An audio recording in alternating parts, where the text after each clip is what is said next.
big-time fork in the road tonight in the Western Conference as the Oakland Roots welcome the Colorado Springs Switchbacks for a match presented by Anthem Blue Cross. Anthem is a proud sponsor of the Oakland Roots, providing access to quality health care across the state, helping all Californians stay healthy and stay covered. Glad to have you with us this evening on ESPN Plus alongside the former Georgia Bulldog, Marion Crowder. I'm Joe Malfa. Marion, both these teams below the playoff line. That doesn't really mean much right now because look how tight it is. A win for either brings them above that line come the night's end. And we're at the point now, Joe, where every single point matters because it's all about staying within that 6 to 8 point reach. And right now, between 6th and 11th place, just 4 points separating sides. Warm-ups this evening brought to you by UCSF Benioff Children's Hospital. Number of players for the Roots that they need to step up potentially as X factors here down the stretch, but perhaps the biggest X factor of all has just simply been the coaching change. There's a clear delineation in basically every statistical category, the before and the after Benny Feilhaber took over. And look, while the change in goals is not necessarily going to catch your eye, the defensive side of the ball certainly will. I'd argue, Joe, that that's more important when we're talking about hunting a playoff spot, being stout defensively and finding those efficient moments to convert offensively. Before Benny Feilhaber, a 27% win rate. After him, 50% in those 6 games following. Roots coming into this one off of a break. They just had their CBA-mandated mental health break over the last couple of weeks, so they are fresh. They are ready to go. That break helped their opponent tonight, Colorado Springs. They had that break in July. They come out of that break on a 3-match unbeaten run, downright dominating teams. I think it's arguable that Colorado Springs is one of the most teams in. And that's the guy we want to highlight here. He has done it in a myriad of ways, from 30 yards out, from great build-up play, everything right now in the attack funneling through him. And the stats really don't speak for what he means to this team. He is a commander on the field. He is a tactician on the field, and he is a person who can find those vacant spots and let players like Marco Micheletto run free and find it on the end of the service. Well, these two teams met back on June 14th, almost 2 full months ago. It was a 1-0 win for Colorado Springs. It was just match number 2 of the Benny Feilhaber era. Throw that game out. Both these teams could not be more different now than they were then. It's the Roots and the Switchbacks next on ESPN Plus.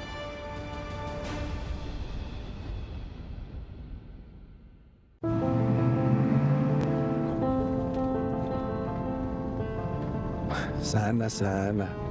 Sana, sana, colita de rana. Sana, sana, colita de rana. Si no sana soy, Sanará mañana. Learn about low to no-cost health insurance with Anthem Blue Cross, so you and your family can sana sana. You've earned this, so hold it up high. You might not be related, but you're still family. You don't just give an extra hand. You give your whole heart and a whole lot of muscle. Because it feels good to raise up the community that raised you. You are a fighter, and this is your reward. Medalla, the mark of a fighter.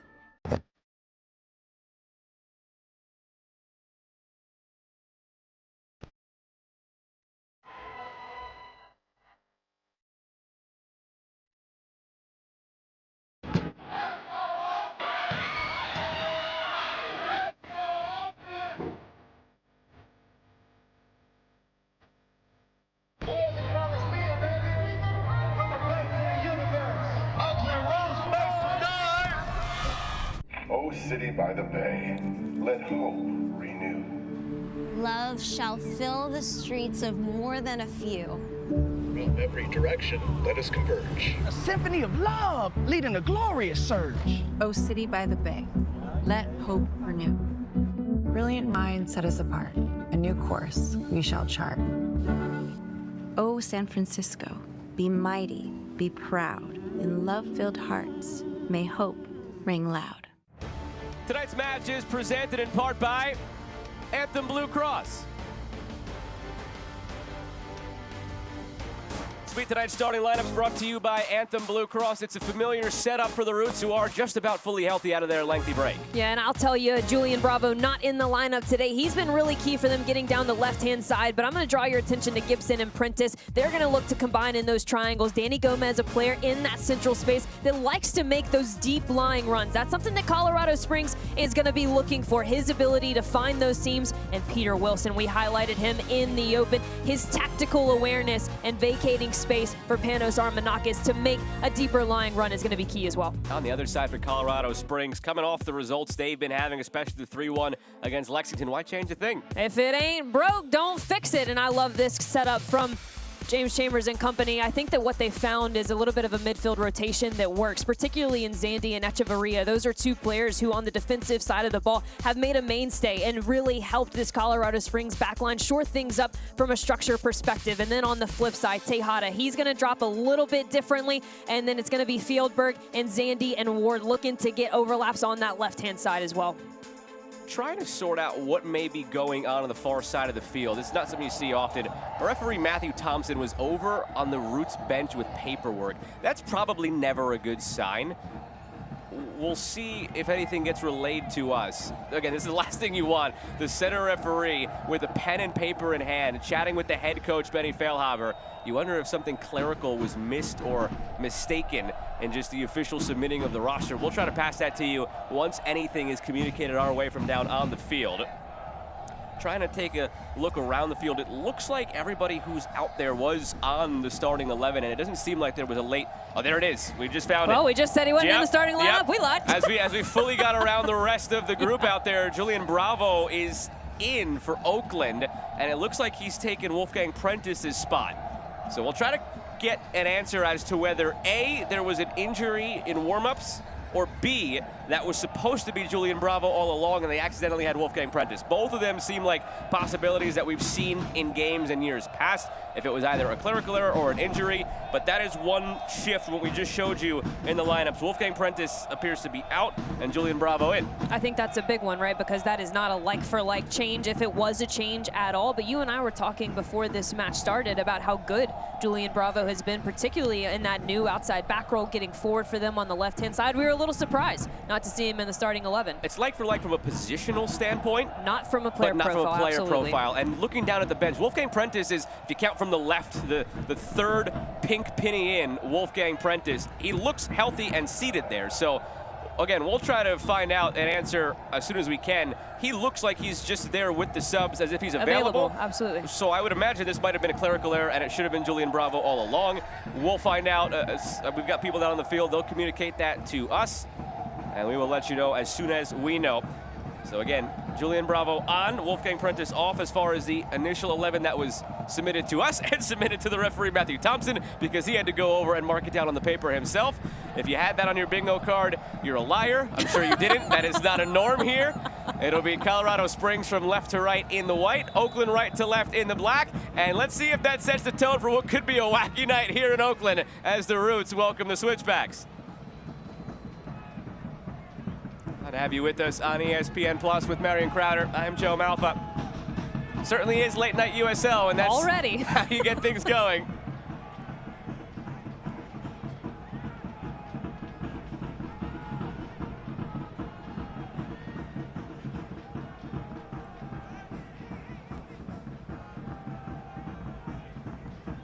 Split through, looking for Armanakis. Good touch from Armanakis, and it's knocked out for the first corner of the match for the Roots, powered by Ava Community Energy.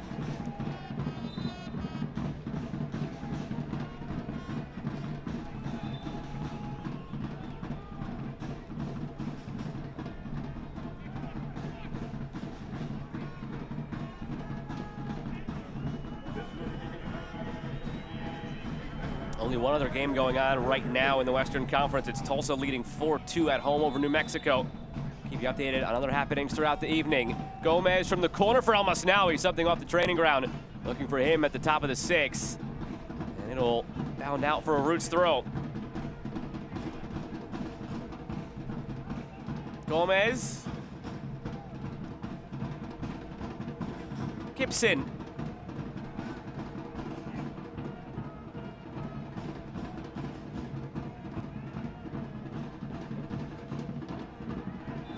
And a foul goes against Oakland. So update on that quirky lineup situation for now. And again, still piecing it together from folks out on the sideline. We're told Wolfgang Prentice is deemed ineligible for some reason for this game.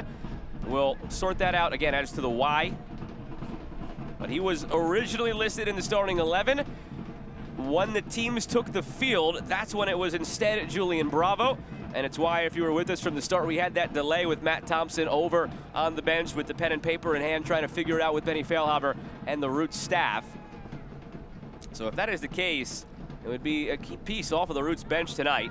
Though they wouldn't be short-handed per se. The USL roster rules allow for home teams to include additional bodies who are from your academy, so you could have a longer bench, and that was the case tonight. The Roots had an extra player on their bench over what the Switchbacks had, so now it would just level the playing field if indeed Prentice is ineligible. But it does change the strategy a bit, right? And it goes back to that player profile that we talked about. While not a tactical change, perhaps Julian Bravo, a center back by nature, right? We've only seen him play outside back in the weeks since Benny Feilhaber has come into the mix. And Wolfgang Prentice, very much an attacking-minded player, wants to go forward, wants to combine. So something to think about as Oakland makes their way through this first half.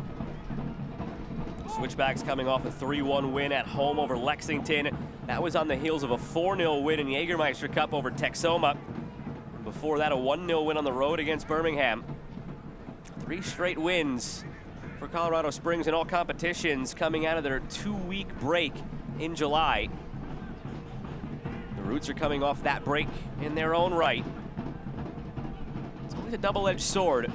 You go into that break, sometimes you come out of it in different form, for better or worse. Switchbacks were in a rough patch before that break. They come out of it on a high. Roots were hot going into that break. You just hope they can keep that momentum going if you're a Roots fan coming out of that break now. Benny Feilhaber not concerned that that'll be an issue here. He feels everybody came back rejuvenated, felt they had a few of their crispest and most intense days of training leading up to this game. Any sort of setback or hangover from that break is not really on his radar as a concern.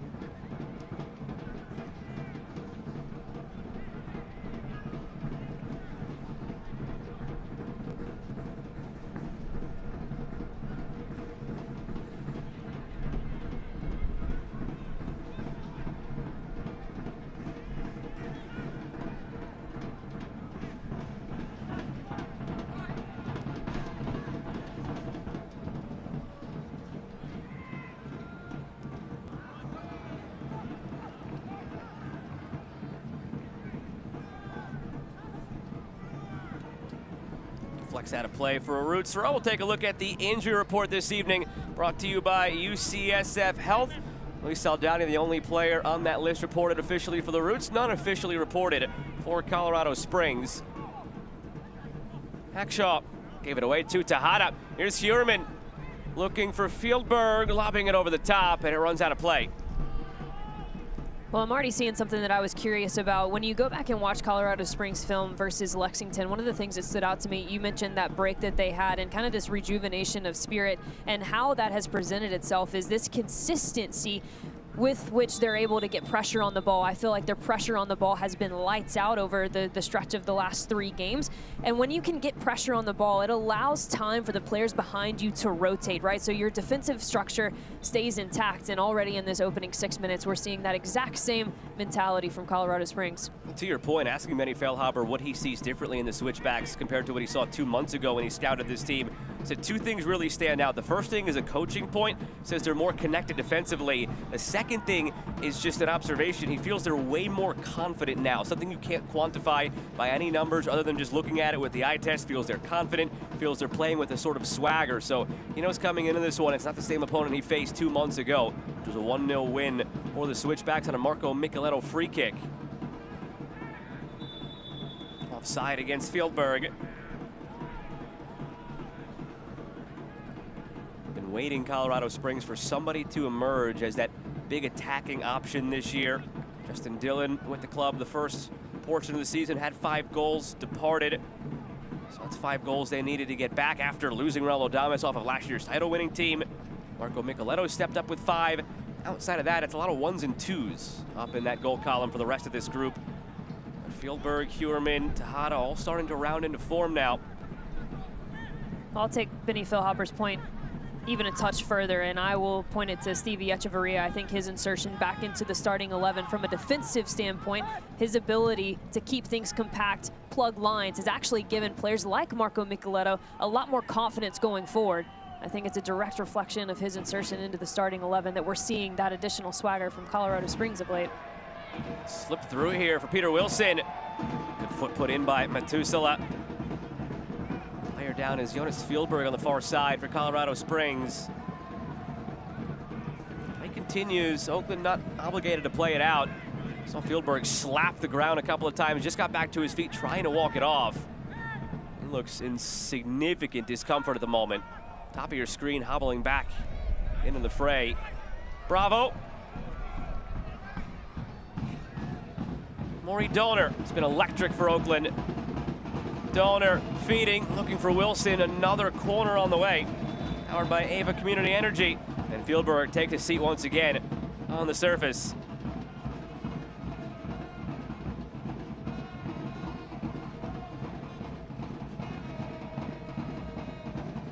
This moment of healing brought to you by Anthem Blue Cross Health Insurance, so you too can sana sana.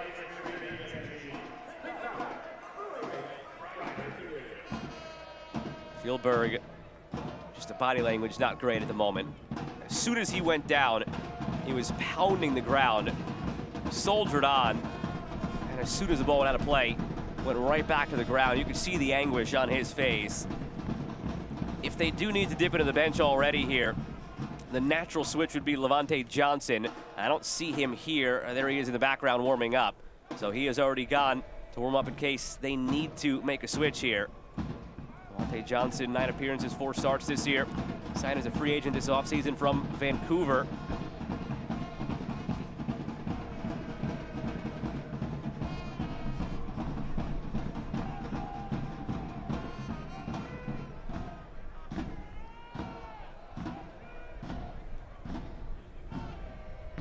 Supporters having their voices heard. It's been a great environment here at the Coliseum this year for the Roots. First year in this historic venue in Oakland. Fans have embraced it, and they're starting to see the results again from the team on the field. After a disappointing start to this season, last year saw them in the playoffs, saw them lose the playoffs against the team across from them tonight, Colorado Springs. Roots were the first team the Switchbacks beat on their path to a trophy.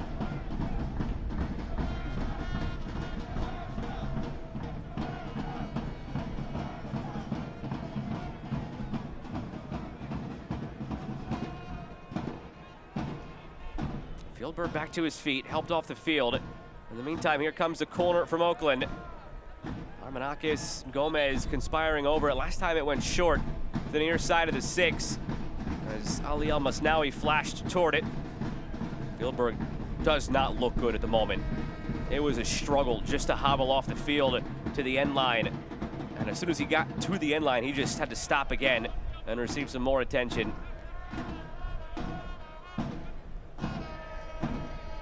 See if he can shake it off, but so far this doesn't look like something that you just shake off. This looks more significant, and he looks dejected.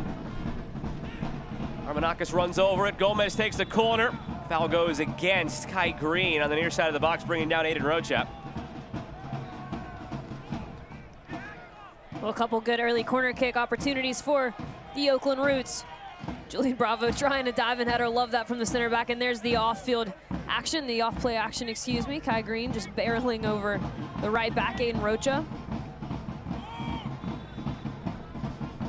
Aiden Rocha, a player for Colorado Springs, we've seen swap in and out of certain positions, particularly a huge part of what they were able to do in the 2024 campaign, getting them to the final, winning the final.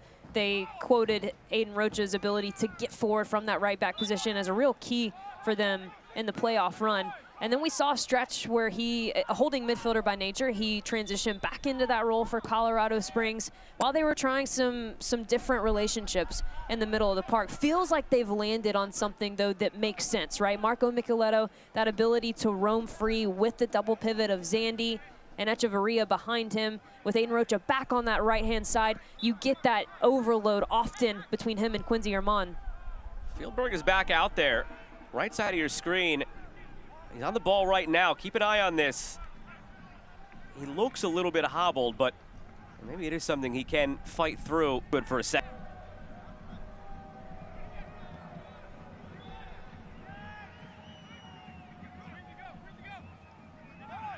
Gibson. Well, Hackshaw. In the last regular season game, he scored in that win over Loudoun on the road. It was a massive win for the Roots going into the regular season break. They still had the following week a Jägermeister Cup finale. It's a dead rubber game between the Roots and Orange County. Nothing there. Both teams already eliminated. The Roots fell 1-0. Thought it was an opportunity for some rotation.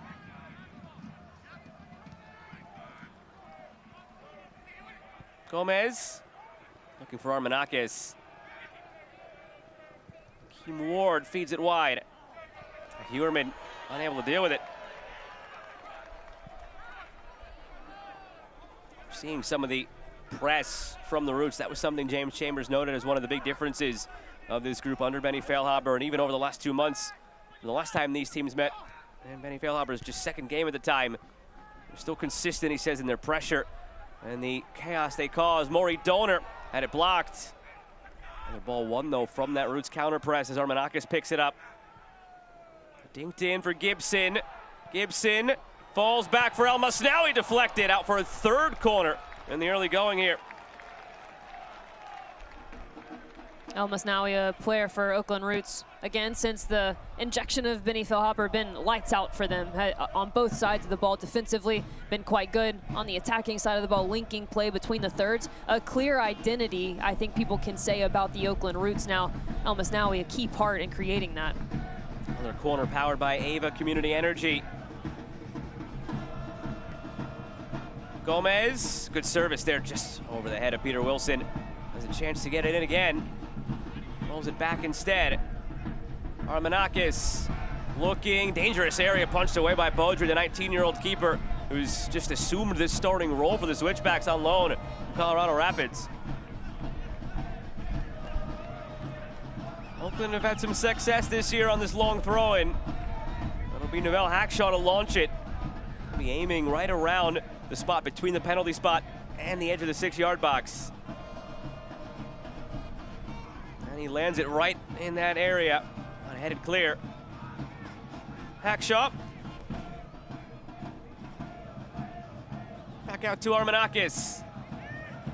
There's a little rush right now in the attacking third for Oakland. Second phase delivery, if you're gonna hit that one time, it's gotta be better. It's gotta be behind the back line of Colorado Springs. If you don't feel like you have that, you have the technical ability to stop and go again, but this looks promising. Back post, Bravo. And Beaudry has it.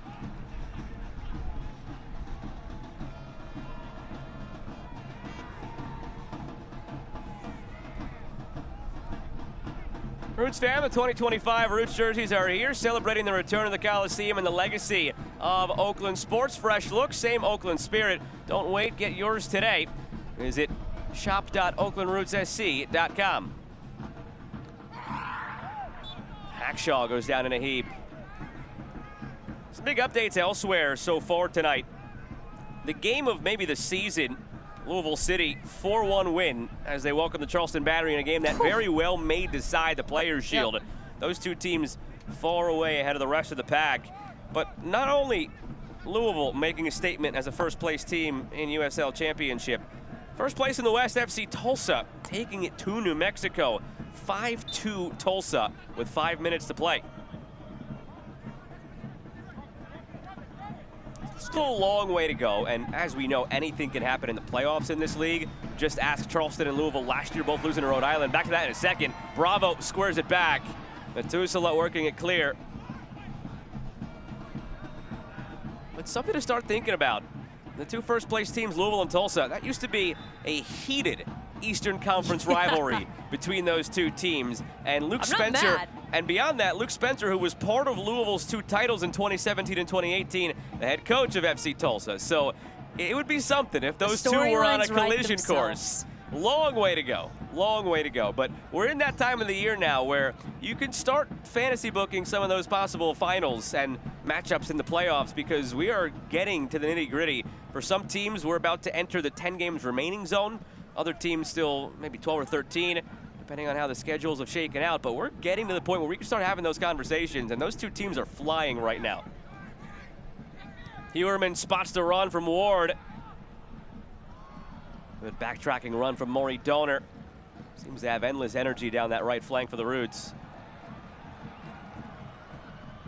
Gomez.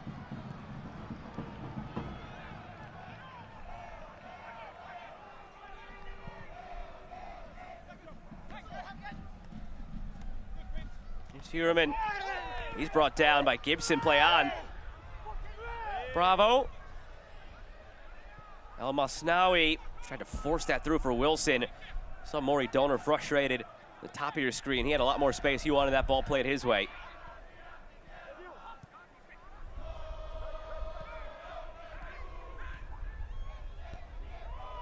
Beaudry, so composed for a 19-year-old keeper.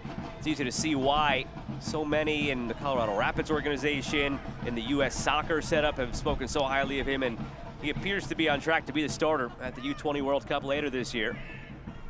Or at least in the mix to be the starter, certainly on the roster. I think this is massive too, right? Getting teams, getting reps as that first team goalkeeper. It's such a different landscape when you have that responsibility day in, day out as being the #1, right? Versus being the #2. And as those things shift, your responsibilities shift. So leading into whether it is being the starter for the U20 World Cup or maybe a future at the Colorado Rapids, these kind of reps are quite important for his development.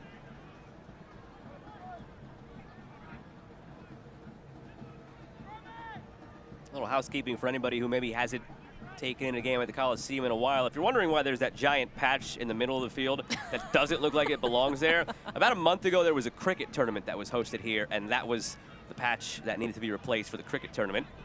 It's almost grown back in with the rest, but not quite there yet.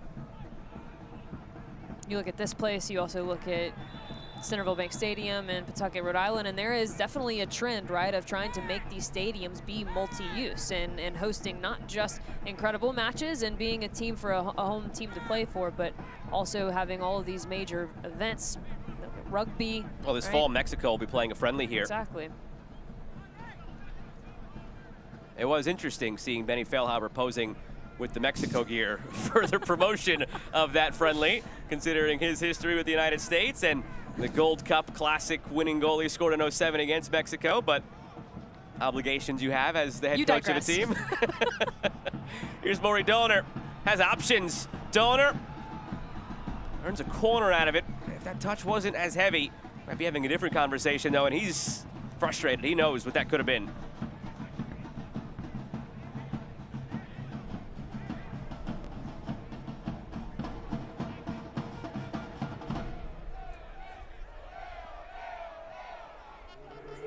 Another Ava Community Energy corner kick for the Roots. Gomez positions it. Interesting to see Gomez in charge of these tonight. Usually it's Armanakis with the in-swinger. Gomez, the header. That might have been going somewhere, the volley. Off target from Gibson. Gagi upset. Well, they're doing quite well, Oakland, at creating these corner kick opportunities, right? And when you're talking about creating efficiency within your attack, you're really looking at three things. Can you create a dead ball situation, right? Corner kick, free kick. Can you create a shot on target, or can you get service across? And right now, Oakland doing most of those three things very well, just missing that final action. The USL on CBS Sports Network continues this coming Friday night, August 15th. It's Detroit City FC visiting North Carolina FC, a battle between two playoff contenders in the Eastern Conference. That's on CBS Sports Network. Tejada slips it through. Fieldberg going for a goal. It's wide. It's deflected by Gagi, or is it? It's out for a goal kick. Some confusion there on the switchback side. They thought they'd at least got a corner. You see the reaction there from Fieldberg. What a thread from Tejada. Incredible that he gets that just pulled off the back line, and his touches draw the attention of the two center backs, opens up a beautiful seam for Fieldberg, and that ball clearly changes direction and should be a corner kick. This is priceless. There it is. Love that. Anybody watching and want to make that into a GIF, send it our way. I'm in enough trouble week to week with the referees. You can have that one. Whoa, not Matthew Thompson. Hey, It happens. I just mean the Fieldberg reaction. That was priceless. You can't let that go to waste.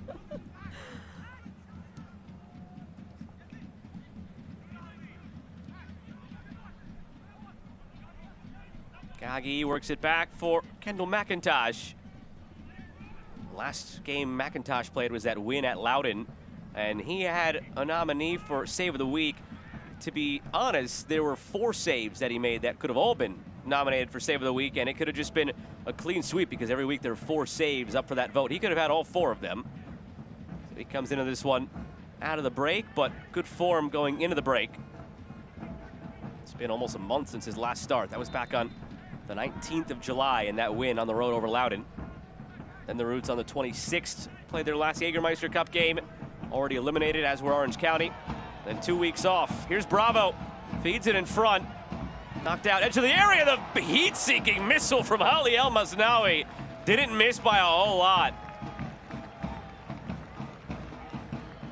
One of the things Julian Bravo has done so well is just keep the width, and what that does is it forces Aiden Rocha into a decision, right? Do I cheat and go with Julian Bravo, or do I stay attached to my structure?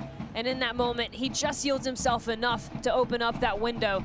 A wonderful slip ball and a near missile bending into the top bin. El Masnawi had an active break. He signed his pro contract for the Roots, was still on an academy contract, was keeping his options open, especially in this day and age with the college soccer landscape. You are seeing players who maybe do just go off for a year and then come back to the pro ranks, depending on how kind of playing time they're getting. But he found himself in a position now where he's getting a ton of it as a regular starter for Benny Feilhaber. So he signed that pro deal during that 2-week break for the Roots.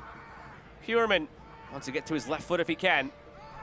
Back for Rocha. He's brought down. Free kick coming for the Switchbacks. There will be a card attached to this as well. That's what Huerman and now Aiden Rocha are pleading.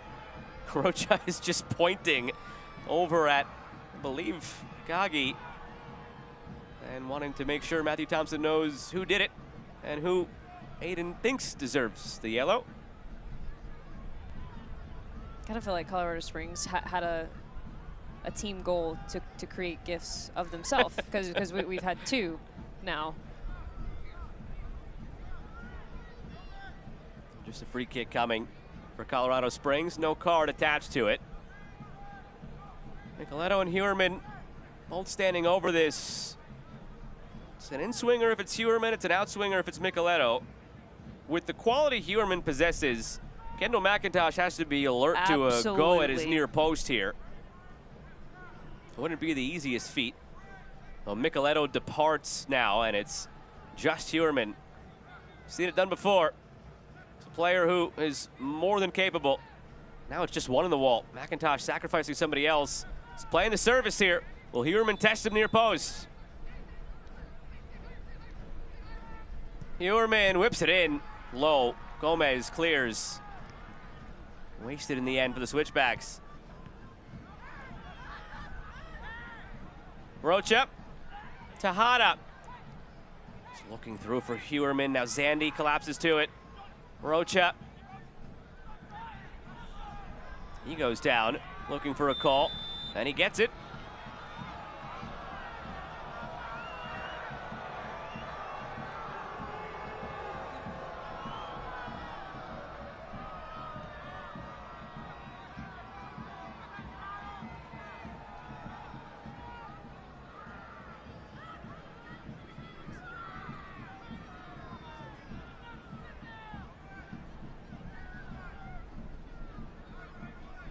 To go back to that last free kick, right? In that situation, if you're Huerman, you've either got to drive that one near post, test him, or it's got to be lofted into the runners, into the back post. I think that low-driven ball to the near post was the wrong decision. He gets a second go at it, albeit not one that he's going to try to put on frame.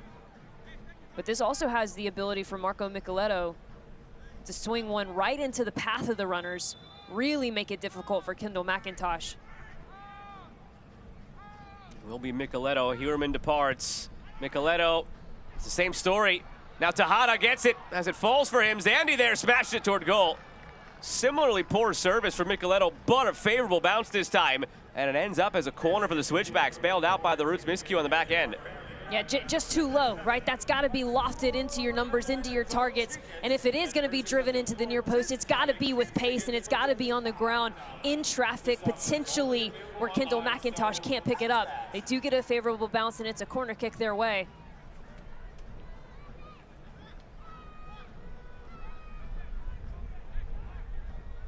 Heuerman wants to take this short, it looks like. And the delay here is the Roots defender is not a full 10 yards back. Heuerman off the short corner routine. A little bit too much in the end.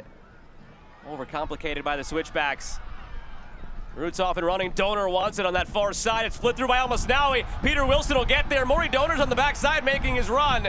Wilson tries to get it that way. Too late. If Wilson just goes with his left foot, Maury Donor's probably walking that one into the goal.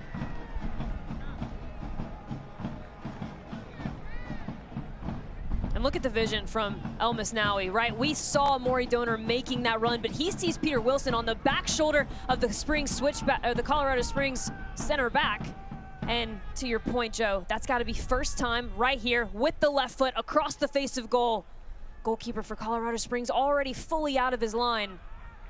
You don't even have to aim it at Maury Donor. You just have to get it in that direction. And with his energy, his pace, he would have gotten there. An intense James Chambers, who surprised us with the fresh cut last week. It did not look like himself, but they got a win out of it, 3-1. And we'll see if it continues. We're seeing that all over the place, right? I was on Rhode Island a little bit earlier, and Maxi Rodriguez has chopped off the man it's bud, summer, the locks. It's hot. You don't want the Kano extra, Smith had a button down on for the first time that I've ever seen him. I thought you were going for a Kano Smith haircut thing, and I was like, where are you going with this, Marion? Well, before you know it, like Bob Lilly's going to not be wearing a T-shirt on the sideline. We're all going to be wondering what's going on. Approaching the half-hour mark here at the Coliseum.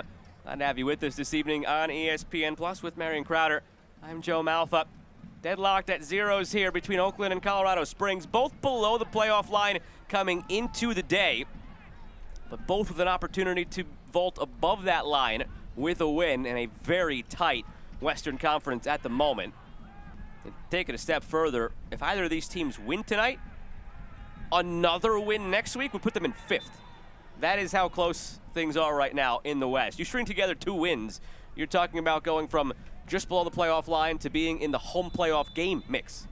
That is how tight things are. Yellow to Akeem Ward.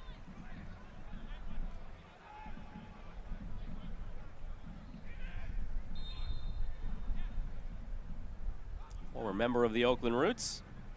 Akeem Ward back in 2021-2022. And he just picked up the yellow. Got to be careful.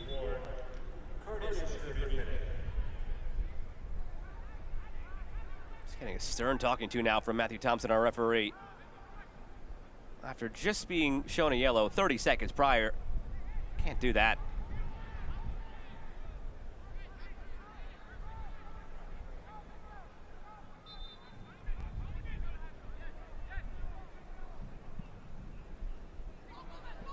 Bravo.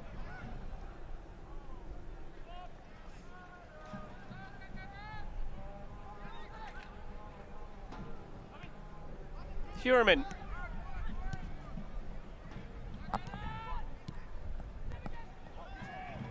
Possession so far 62-38 in Oakland's favor.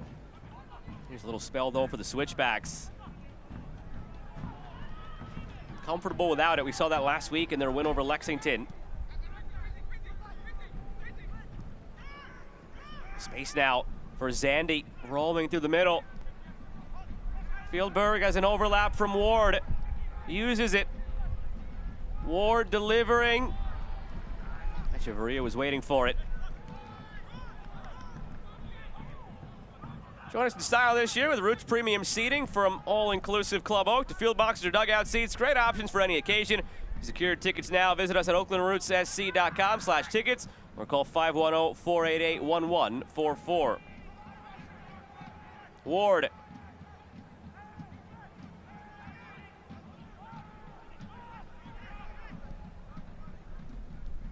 Rocha. Heuerman. Nice move from Ken Lindsey Huerman. Ward dummies it through. Fieldberg switches again to Rocha. Can he get a service in? Aiden Rocha on his weaker foot. Left it short. Micheletto.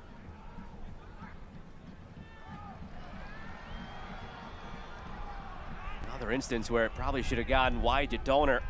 Comes inside instead to Wilson. The Roots want to feed Wilson, and Benny Feilhaber talked about getting him going a bit more. He had that completely forgettable game against Phoenix the week prior to the win over Loudoun back on July 19th. He bounced right back, scored in that Loudoun game, and used that momentum into the break.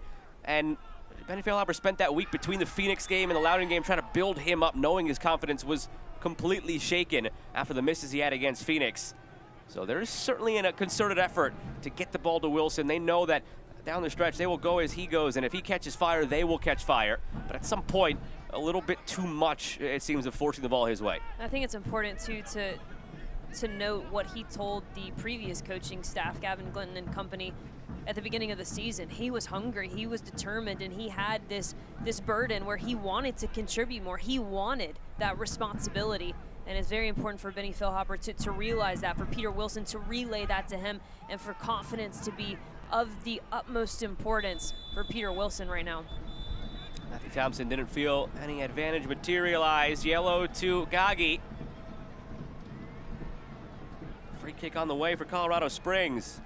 And what'll be interesting in this matchup as it pertains to Peter Wilson is you saw in that last sequence and in the sequence before it, the rest defense for Colorado Springs. Matt Mahoney, Matusala, they are quite good at going 2v1. They're quite good at maintaining their shape and their structure. So perhaps if you're Peter Wilson, can you use that to your advantage and try to make those runs on the backside shoulder of one of the center backs, open up that isolated space for a player like Maury Donor, and rely on the ball carrier to then make that decision.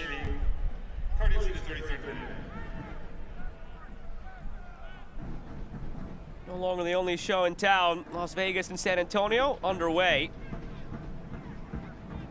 They're in minute 5, scoreless. Vegas, the conundrum of the season, I think, in USL Championship after making the Western Conference final last year and losing to these Switchbacks. They lose Dennis Sanchez over to New Mexico. Vegas sitting in last right now at 19 points, so still a win away from the playoff line, but still in last place. They lead the league, or tied for the league lead in clean sheets, but also have a league worst minus 21 goal differential. Go figure. I think you have to put context to that too. 6 of those 8 clean sheets were at the beginning of the season, right, with Antonio Nocerino, and it can be argued that as the season goes on, teams get better, margins to win get smaller. But I think it's even deeper than that for Las Vegas, right? They look like a shell of themselves. Oh, they've had some runaways this year. We will see if new head coach can do something with that. They're coming off a 6-0 defeat against El Paso. Before that, a 4-0 defeat against Orange County. So the last 2 games, you're talking about a minus 10 goal differential. For and context, Valentin Noel is no longer in your squad. Correct.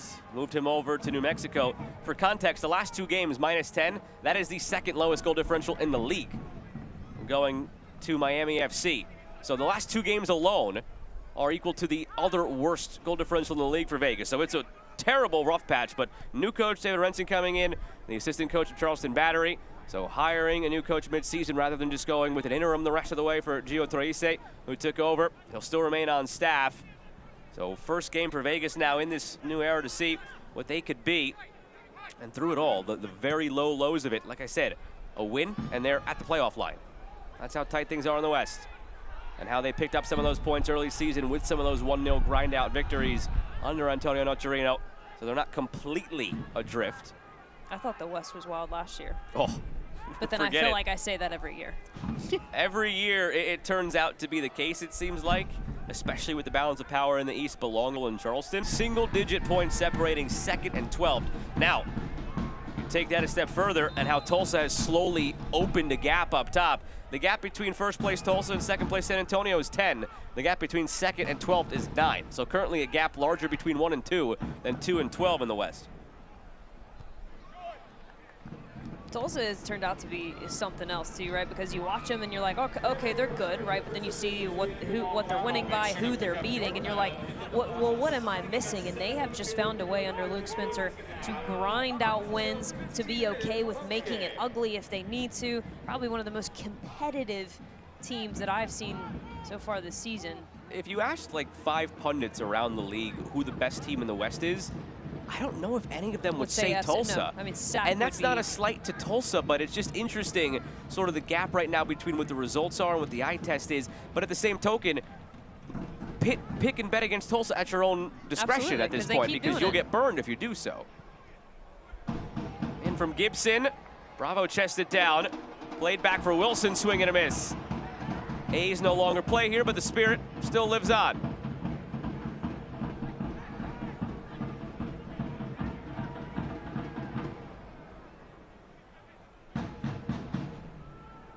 Donor out for a throw. USL on ESPN2 continues. Western Conference powerhouse Phoenix rising against surging Eastern Conference Tampa Bay Rowdies. Saturday night showdown a week from tonight, August 16th at 9 Eastern on ESPN2.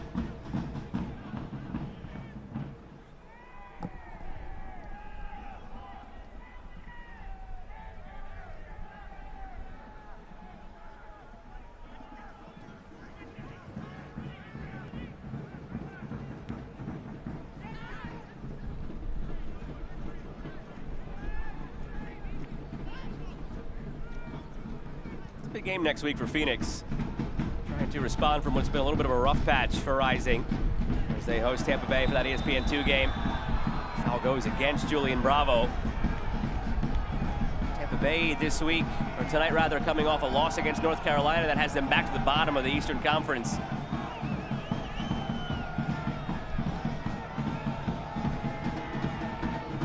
Well, the eyes of Julian Bravo there said that he was not interested in playing the ball.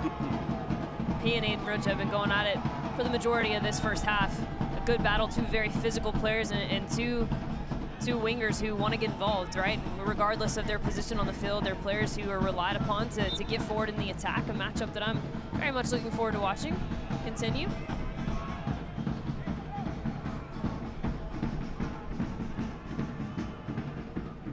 Both these teams below Lexington right now, who are sitting in 9th. After Lexington's win earlier this evening over Phoenix, as I mentioned, going into that game next week on ESPN2. Phoenix in a bit of a rough patch. 2 losses and a draw in their last 3. But both Colorado Springs and Oakland tonight with a win could jump Lexington, could jump Monterey Bay, and get in 8th place. You and I next week for that Phoenix-Tampa Bay game. Aren't you excited? I will not be drinking hot sauce. You know what? Me either. Mike Watts did that on his own accord. That was no one asked him to. He looked at it, and you should have seen it, because I could tell that there was a split second in his eyes where he was like, I shouldn't do this, and then he committed, and I was like, oh, we're in trouble. Other good news for next week, nobody needs to stand on a box. But yeah, because you do with Watts, I do with Devin or Ricky. You and I, we're good. We do need to get the behind the scenes for the people. No, I'm not that tall on television, everyone. Neither is Joe. Nope. Still taller than you. That is not a badge of honor, though. Gomez looking through. Gomez goes for goal. 5 to go in this first half. Oakland Side is Oakland's nonprofit newsroom, providing you with the reporting and information on the stories that matter to you. Oakland Side, news for Oakland.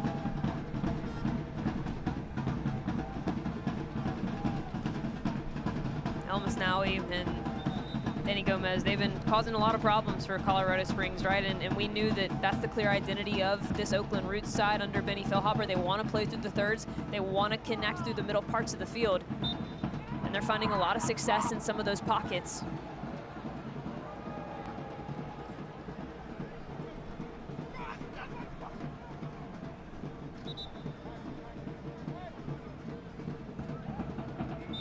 Nine combined shots in this game, 6 for Oakland, 3 for Colorado Springs. None of the 9 on target.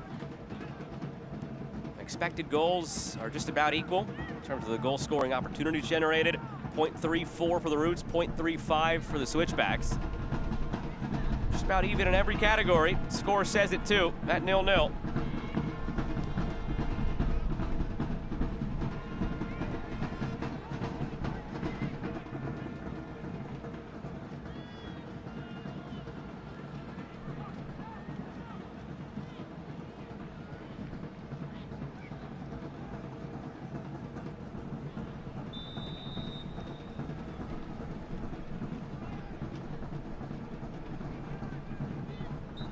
Tried to take that quickly on the free kick and catch Oakland off guard. Ball was rolling.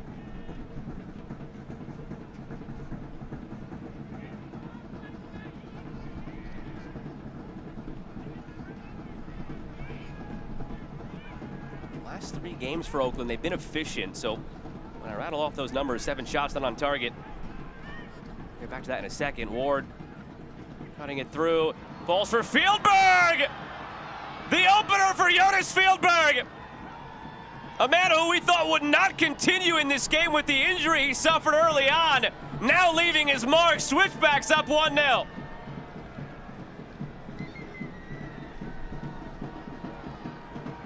This sequence was made up of several small but correct decisions. The correct decision from Ward to drive centrally, and Marco Micheletto not to take an additional touch there. Then the decision from Fieldberg to collect that with his back foot, bring it across his body, protect the ball, and not only that, but give himself the only window he had to get that pass, a diving, and on top of it, Kendall McIntosh. McIntosh did his job. He read that the whole way. That is a testament to the brilliance in that moment, the decision-making of Jonas Fieldberg. So small, but such a massive impact. You and I were looking at each other when he went down early, and I think we were both in agreement that that did not look like a player who was going to continue in this game. He's soldiering on. Namel Hackshaw is really upset. A lot of finger pointing going on right now all around from the Roots. Hackshaw, Armanakis. Switchbacks leading 1-0. Second of the season for Fieldberg.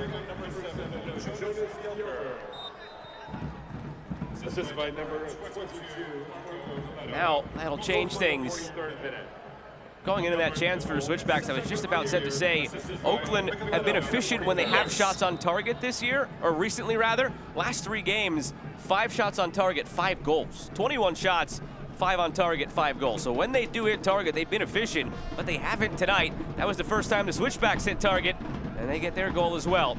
It was almost a role reversal, right? Oh, yeah. We talked about how Oakland under Benny Philhopper has really solidified their defensive structure and their defensive identity, but they've been very efficient with their chance creation going forward. On the flip side, we said in the open, Colorado Springs, a team who has done in many games enough to score multiple goals, to win games, and they just haven't been able to complete that final action. Not the case here this afternoon.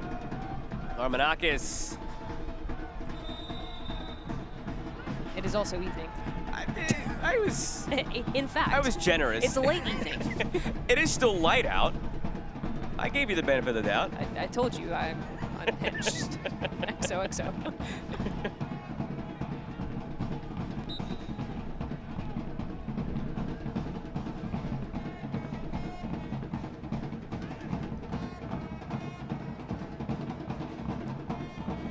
Switchbacks have been that thorn in the side team for the Roots. You have to go all the way back to 2023. August of 2023 in a 3-2 loss. That was the last time the Roots scored against the Switchbacks. They've been held to a clean sheet the last 4 meetings against Colorado Springs. And back to that 2023 season, that's also the last time Oakland beat Colorado Springs back in June of that year. A 1-0 win on the road.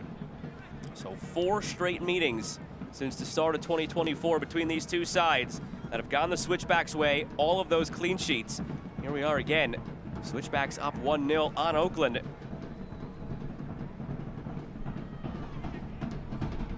And stoppage time now in this first half. 4 minutes tacked on, brought to you by KTVU+. Trickles out to Donor. Drops it back for El Masnawi. Delivery, Wilson tried to glance it along. I don't know if he ever got a piece of it. In any event, it's out for a goal kick.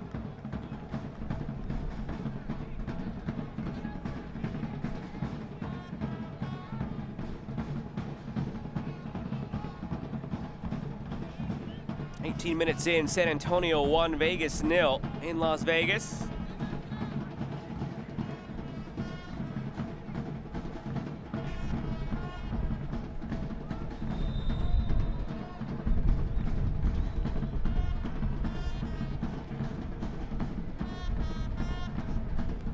Beaudry will get it back into play.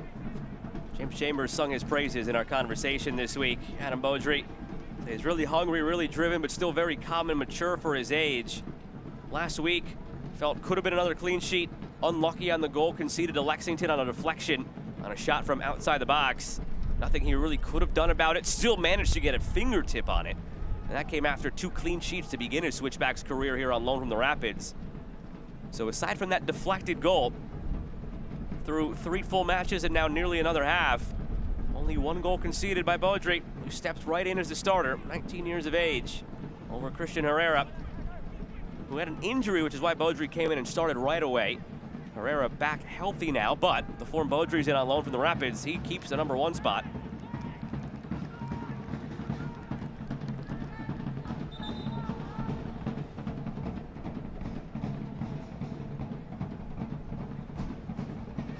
One thing we've seen become a hallmark of the Roots under Benny Feilhaber is major halftime adjustments. Been a really good second half team ever since he took over in early June. We'll see what he has in store, what buttons he pushes. He hasn't been afraid to come out of the locker room with a change or 2 as well, although shorthanded tonight.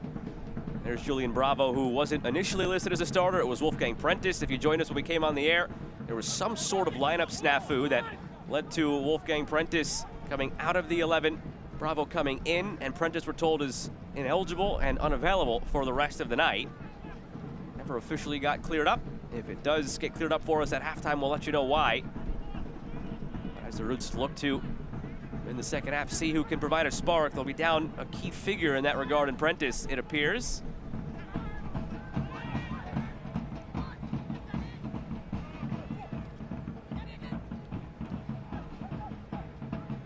Wilson, Heckshaw.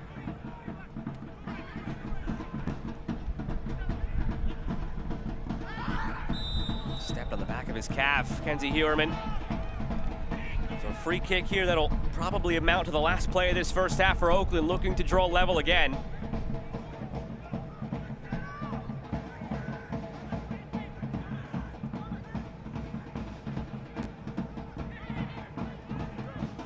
Taken short. Gagi launches. Donor. Have to be careful playing back to midfield here. Matthew Thompson might just blow this half dead. Gagi launches it again. Hackshaw lets it run by. Out of play. Goal kick. That should do it for this first half. Colorado Springs up 1-0 on the goal from Jonas Fjellberg in the 43rd minute. On the assist from Marco Micheletto, there is your whistle. Half over. Switchbacks taking a lead into the break. Very positive for James Chambers and company. You got to be pleased with the best chance that you had all day ending up in the back of the net. For them, I think the center backs, Matt Mahoney, Matusala, I think they've done really well dealing with Peter Wilson, his movement off the ball, and it's going to be about keeping pressure on the ball in the second half. And if you're Oakland, they got to have more numbers going forward. 1- to 2-man attacks are not going to break down this Colorado Springs back line. It feels quite isolated when they're trying to solve pressure. That's got to change in the second 45. Switchbacks began last week's game against Lexington in last place in the Western Conference. They're going to begin the second half of this game above the playoff line. After last week's win, a lead here at Switchbacks 1, Roots nothing. More to come from the Coliseum.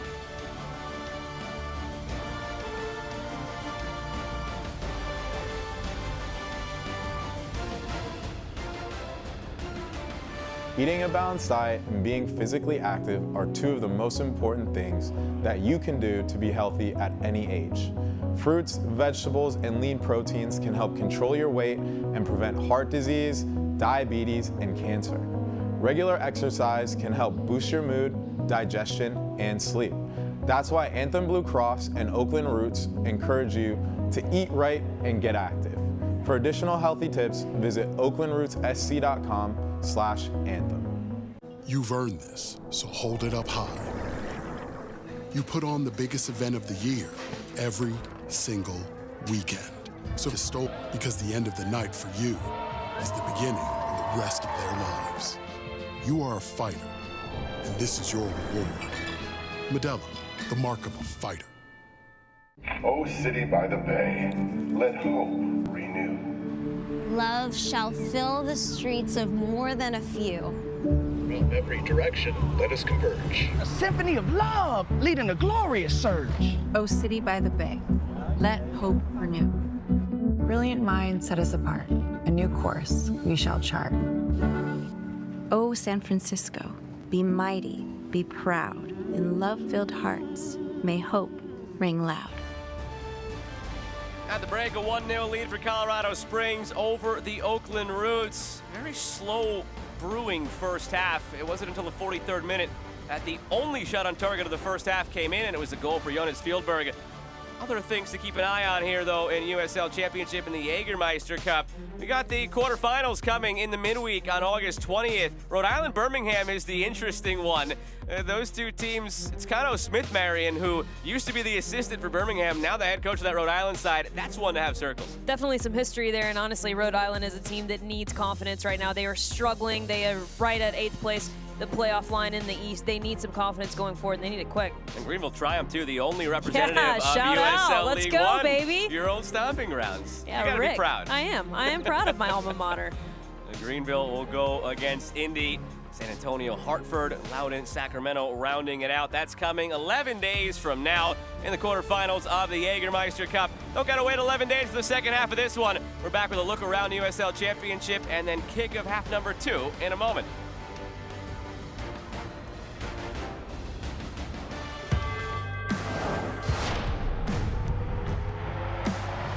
Prinks tires in the USL help soccer journeys everywhere to drive harder. From city playgrounds to suburban sidelines, from early mornings to late nights, from fun with friends to winner takes all, from the biggest fan to the biggest heart. And at every turn, Prinks tires will be there for the long haul. Another corner kick, and it's perfect for Tampa Bay! Little one-touch, Avievu. Avievu sets it up. Avievu!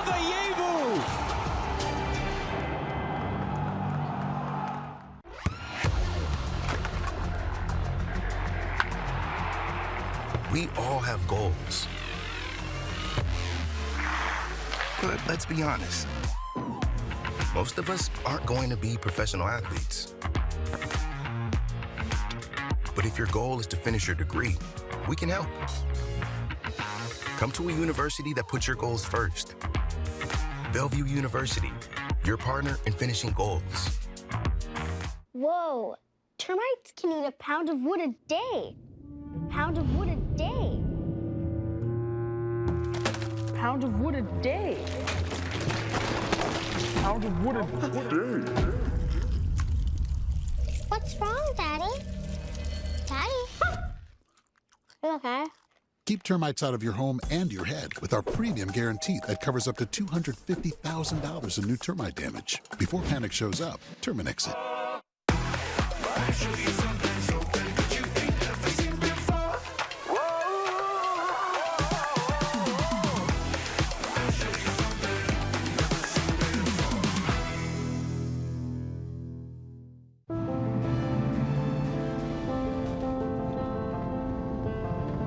Sana, sana.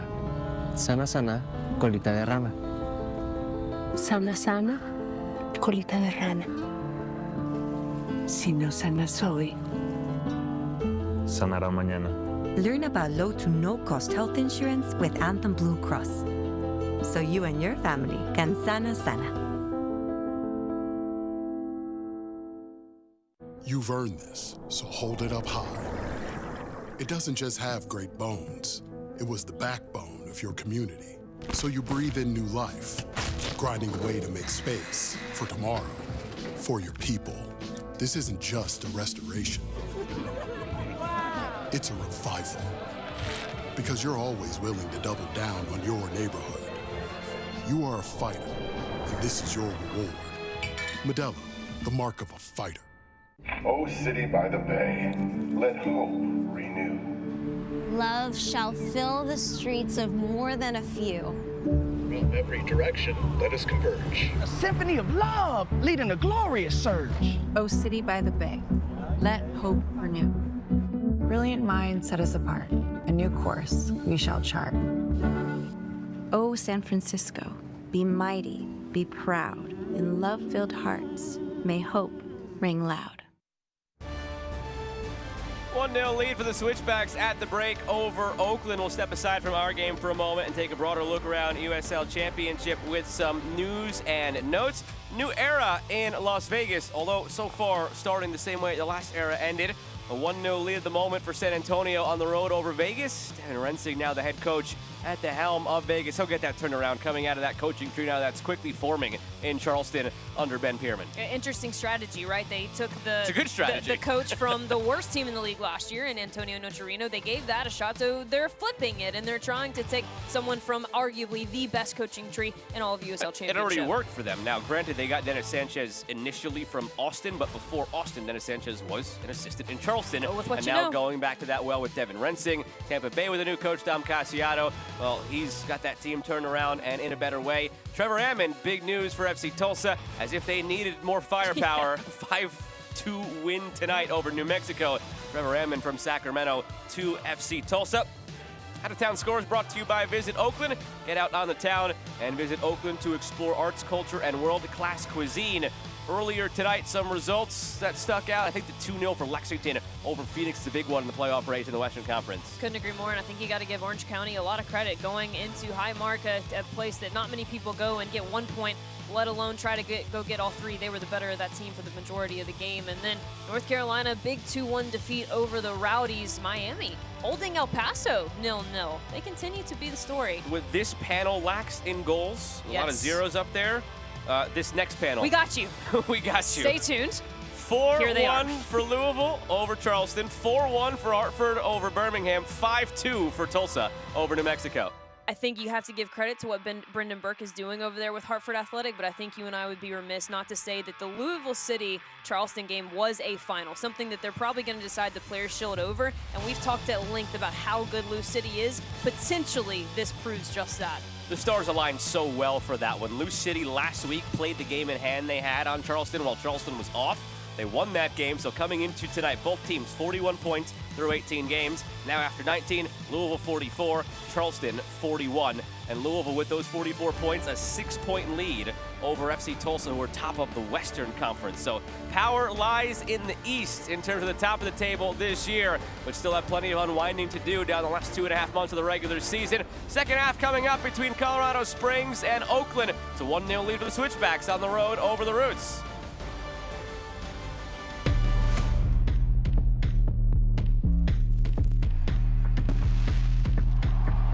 Dazzling goal for 20,000 to witness a jubilation.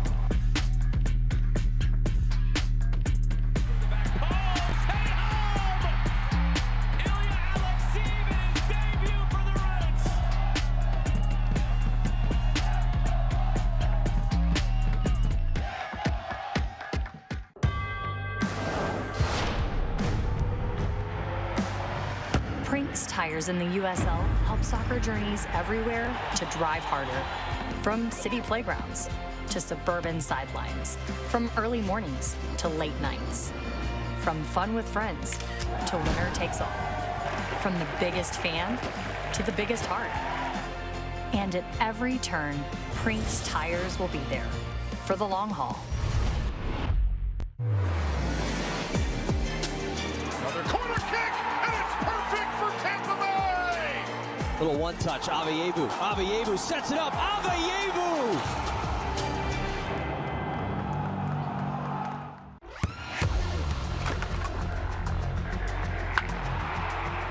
We all have goals. But let's be honest. Most of us aren't going to be professional athletes. But if your goal is to finish your degree, we can help. Come to a university that puts your goals first. Bellevue University, your partner in finishing goals. Whoa, termites can eat a pound of wood a day. Pound of wood a day. Pound of wood a day. Pound of wood a day. What's wrong, Daddy? Daddy? You okay? Keep termites out of your home and your head with our premium guarantee that covers up to $250,000 in new termite damage. Before panic shows up, Terminix it.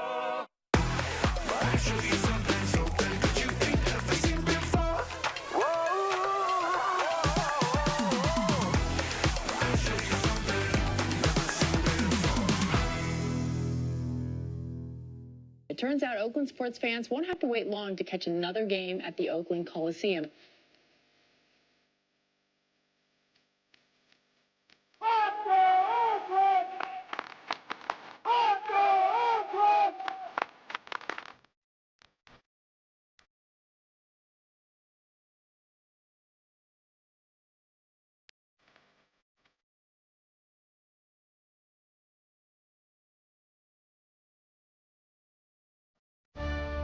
Tonight's match is presented in part by Anthem Blue Cross.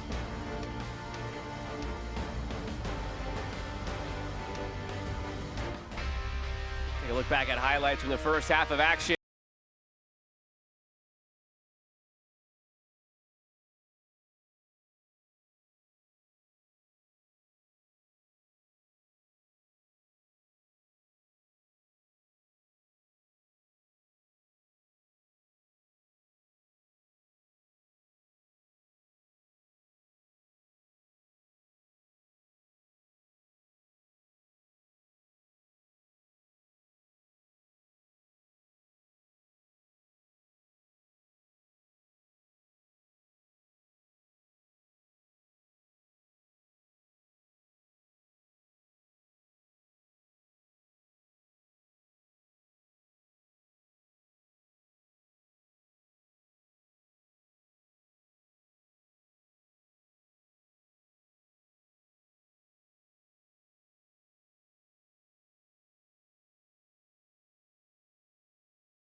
Prentice warming up. Again, trying to get clarity still from down on the sideline what exactly the ruling was and the issue was.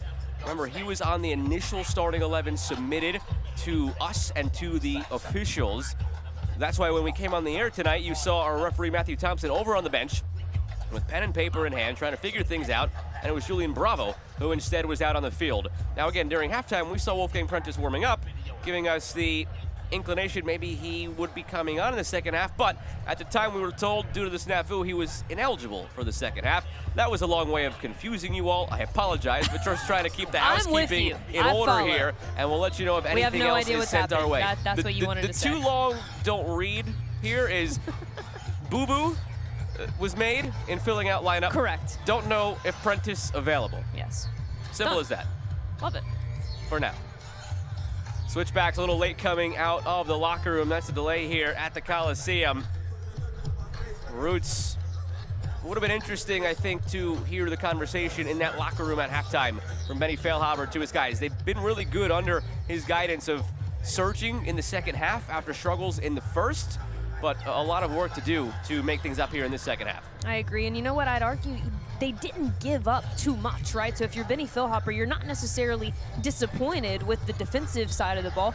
Likely what you're disappointed with was the fact that there were moments, several moments, Joe, in that first half where you and I pointed out that a different decision should have been made, whether it's a decision to find someone in isolation on the opposite side or whether it's a decision to hold the ball, keep possession a little bit longer. I think that's really where Benny Feilhaber's attention is going to go to, and that's in that locker room meeting. And we'll see what kind of tactical adjustments he makes, because as you mentioned, he is known to do just that. I do want to point something else out while we're waiting for kickoff here. In the Roots Twitter lineup tonight, Bravo was listed. So there was some sort of disconnect there where the lineup should have probably always had Bravo, but accidentally had Prentice, which started that whole issue. So in any event, we are ready to go here in half number 2. Roots left to right in the black, Switchbacks right to left in the light gray. Glad to have you with us on ESPN Plus with Marion Crowder. I'm Joe Malfa. Jonas Fieldberg's goal in the 43rd minute, the difference maker right now. And I can give people a little bit of insight into what typically happens with those things. If you think, all right, well, how can one be right and one be potentially wrong? Well, typically what makes this interesting, as someone who used to work in the front office media side for said Greenville Triumph, as we did in half, what typically happens is the coaches go an hour before and they submit the official lineups, right? And that's when the graphics team or the media team can also potentially get that information and make their solidified official graphic. So it's quite interesting that the paperwork that the referees had is not matching the quote-unquote paperwork that the potential graphics and media team had, because typically they're from the same piece of paper. And it's actually the graphics and media team who got it right, which was interesting, which doesn't really help the Roots. If they would have been able to pick, this is all pointless information. Right. But if they would have been able to pick, they would have rather had a wrong Twitter graphic and a correct submitted lineup so they don't lose a player out of it. Absolutely. Well, that was a better start, though, already for the Roots here in this second half. Just getting something in the attacking third. We'll see if it becomes a theme.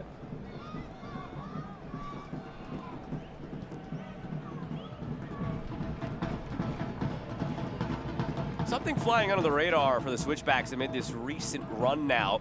The 4-0 over Texoma, the 1-0 victory over Birmingham, last week's 3-1 over Lexington, and that one goal, mind you, was a deflection that was quite fortunate for Lexington.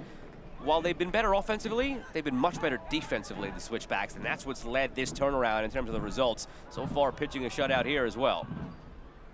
I agree with you wholeheartedly, and I feel like I can actually break the Switchback seasons down into thirds based on kind of what I've seen, talked to some different media personnel around the league, and it really felt like at the beginning of the season, their defensive woes were enormous, something that they just could not get out of their own way no matter how many chances they created. The defensive mistakes were far too egregious to see 3 points go through. And then it really felt like on the midfield side, the offensive side of the ball, they were struggling to find rhythm. They were struggling to find that fluidity in that middle portion of the season. And now, as we've pointed out, it feels like they found a midfield 4 or 5 that have started to click. They have found this certain rhythm and different roles and responsibilities within each other. And because of that consistency, perhaps that's been allowed on the back line as well. Hackshaw commits the foul.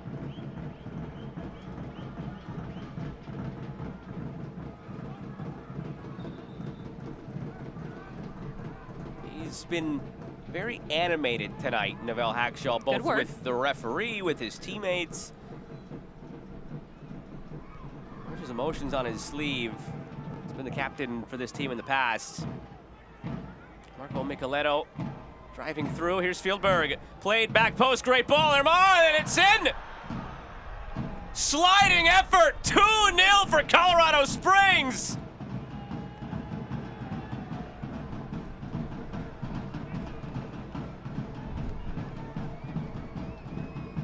Well, it's far too exposed if you're Oakland Roots from a structure perspective on the defensive end of the ball. Marco Micheletto, a player of his caliber, has far too much room to operate in the midfield. He's just got to get past one. He's going to do that in his sleep, and he does just that with Danny Gomez. And then he times it perfectly. But what I love most is the awareness of the runs, right? Jonas Fieldberg, he does so well to hold his run on side. He keeps pulling outward to make sure that that seam for Marco Micheletto is open. And then Quincy Ehrman, he just does everything that he does on the back stick. We talked about him in the open, how he was more than the stats that were attached to his name. He's got a high tactical awareness and his finishing ability. That wasn't an easy finish, was not an easy window, and he made it look so. The conversation is continually for the Switchbacks been who is going to step up. Lost Ronaldo Damas and all of his goals off of last year's title-winning team. Lost Justin Dillon midway through the season, departed the club, had 5 goals up to that point. Needed guys like Fieldberg, Herman, all these guys to step up, and goals from unexpected sources. Look at last week with Matt Mahoney, the center back, getting 2 goals off set pieces. You've got guys who are starting to fill up the stat sheet now and providing support where it's needed. 2-0. Much down the stretch. Come back to that in a moment to add to it. First, a free kick for Oakland. Armanakis whipping it back post. Beaudry started off his line, retreated, and gathered it. The big thing, again, in this way of doing it with the playoffs, you still want home playoff games because traditionally, historically, those are the teams that fare the best. Last year, what Rhode Island did wasn't the norm, although to be fair, the year prior, Phoenix did the same thing and lifted the trophy going on the road every step of the way. It's still not the norm, but right now in the West, with how tight things are, while the Switchbacks could just as easily fall to last place, and they were 10 days ago, they could get into fourth. They can get into fourth. Exactly. They are 3 points back in the live table of 4th place and having a home playoff game, and they've been such a dominant home team. Last year, it helped their run to the title. It was a big goal for them to make sure every game in the playoffs was played at home, at altitude, and it paid off. So they're just as much in that conversation as they are in the just get in conversation at this point. Another free kick coming for Oakland. Gomez will trigger this one. It appears I'll depart. Armanakis outswinger instead. Gagi rises, knocks it down. Baudry there.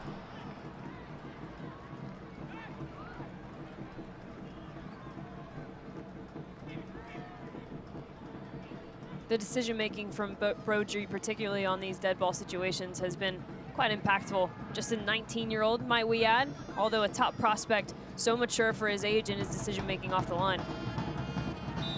Fieldberg brings down Kai Green.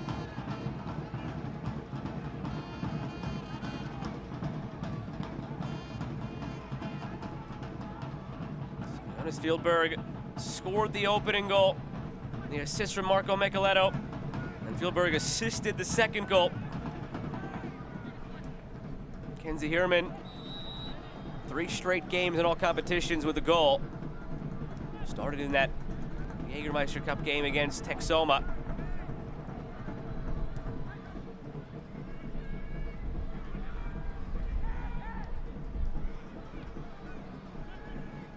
And I'll go back to the balance that Echeverria and that Zach Zandy provide for Marco Micheletto to step up into those higher spots, find a little bit of isolation for himself, because as you saw, when he is driving at a back line and the discipline from Fieldberg and Erman, when they have those things wide, it's very scary. It's very dangerous because Marco Micheletto can thread passes through just about any channel, and those two can finish, as we've seen tonight, with just about the best of them.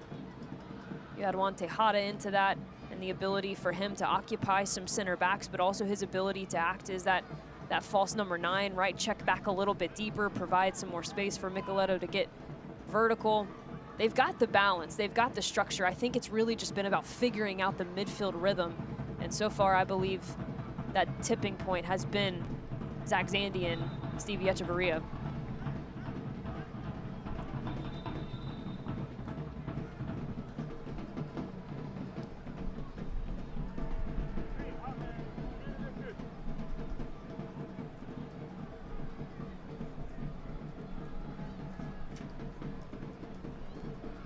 Two changes coming on either side here. For the Roots, it'll be Faisal Batashe coming on for Ali El Masnawi. Lavosi Biarahanga for Tyler Gibson. On the other side for the Switchbacks, it'll be Duke Lacroix replacing Akeem Ward. Levante Johnson replacing Jonas Fieldberg, who departs with a goal and an assist.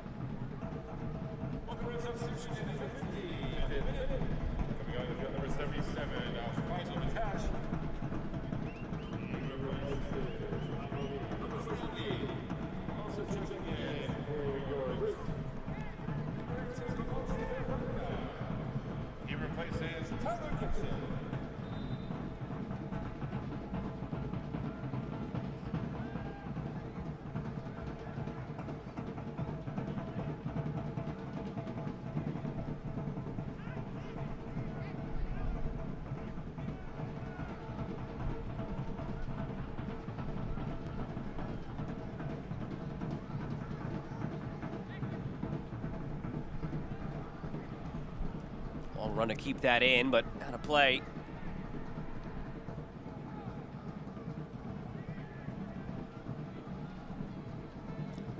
Faisal Batash is an interesting one for Oakland, coming into the mix now from FC Tulsa.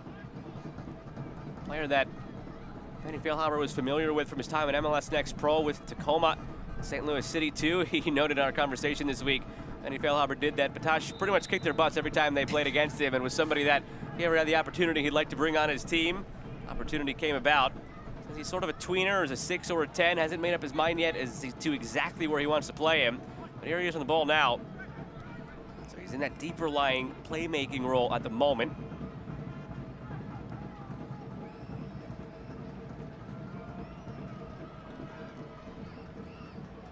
Balls for Donor.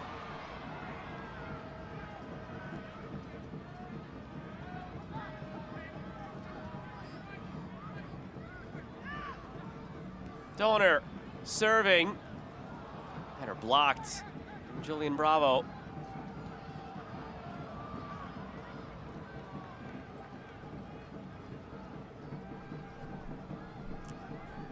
It's interesting that Colorado Springs used both their subs on the same side, and that in some ways is a sign of respect to what the Roots do through their attack with Maury Donor.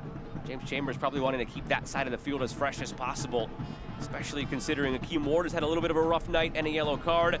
And Jonas Fieldberg, despite the goal and the assist, probably isn't 100% still. And Ward is a bit more forward-thinking, right? He's going to be much more willing to go forward, combined with a player like Jonas Fieldberg than Duke Lacroix is. And I think that's very important at this point for the Switchbacks with a 2-0 lead to have a forward-back that stays home.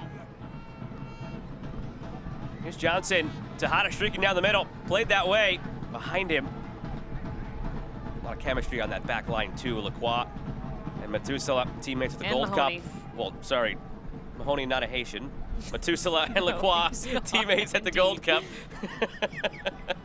But Mahoney, yes. A center back pairing with both of them at different times this year and last year. You didn't know where I was going. I didn't. You know, we've been on the same page all night, except for that one, which is a very obvious not on the same page. We couldn't have picked something a little bit more. I was going for the Haitian connection there with Lacroix and Matusala, teammates at the Gold Cup. Matt Mahoney, captain of this team, outstanding center back in this league, not a part of Haiti's national team. He's not. No. In case anyone was wondering. No.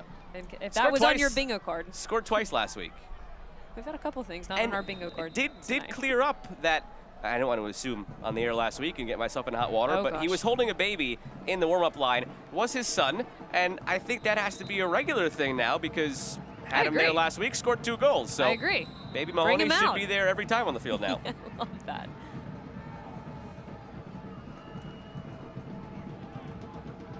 Audrey looking for another clean sheet here in the early days of his time with the Switchbacks on loan from the Rapids. Yarahanga, back post, brilliantly done. Great ball from Yarahanga, the finish from Wilson, game on.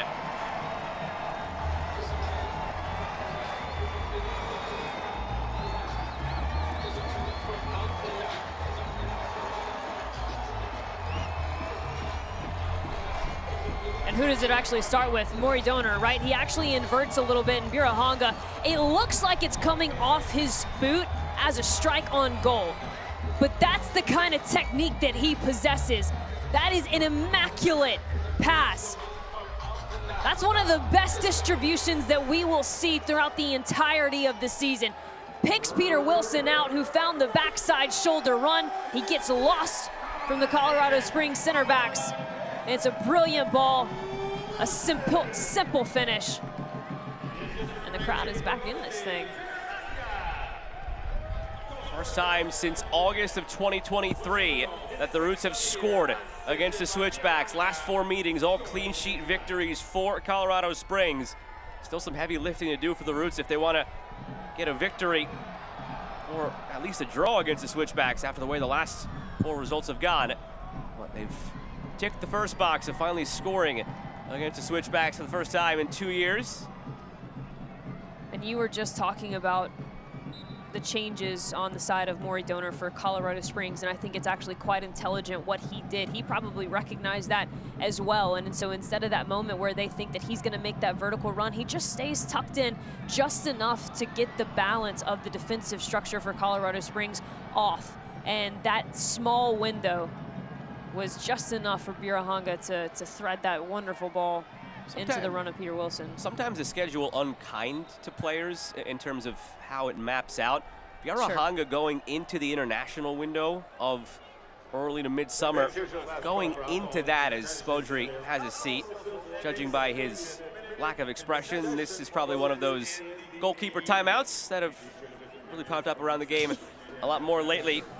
But back to Bjarahanga, he was in a great spell of form for the Roots and really finding his way at the time under Gavin Glinton and then transitioning into a sort of role coming in for Benny Feilhaber. But then he went away with Uganda in the national team, and it took a little while for him to get back into it because he was missing all of those early days of Benny Feilhaber implementing his system, tweaking things, and it just took a while to get back and really ramp up to full speed. In the meantime, for Benny Feilhaber, he had an affinity for Danny Gomez that brewed, for Ali El-Masnawi that brewed. He loves Tyler Gibson's experience back there. Armanakis is that number 10 that Benny says reminds him most of himself. So all of a sudden, Bjarahanga sort of fell back in the pecking order, but he still can bring that in a moment when he's brought in. And you can see the fire from Benny Feilhaber talking to the boys over on the sideline now. Great feed from Bjarahanga. Gets the assist, his first in USL Championship. For Peter Wilson, his 5th goal of the season. We have a game again.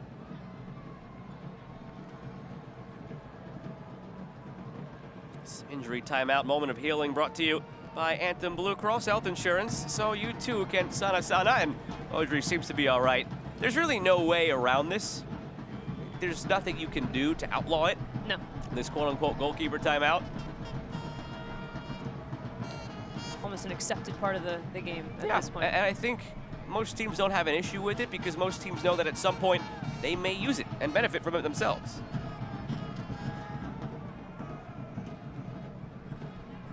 And as much as we want to talk about that pass from Bjarahanga, I think we've got to give just the small nuance of Peter Wilson credit there, right? Realizing the player that was on the ball and moving, making his run even just slightly off the backside shoulder of the center back. That's what really opened up that window and allowed him to have that one-touch beautiful finish into the back of the net. And that's something that we've talked about a lot with Peter Wilson that we wanted to see come to fruition with results at the end of it. That tactical awareness, the tactical IQ. Here's Gomez. Feeds it back looking for Wilson. Matusa Leclerc's new life now for the Roots. Yep. You could sense a different level of urgency and confidence brimming with it.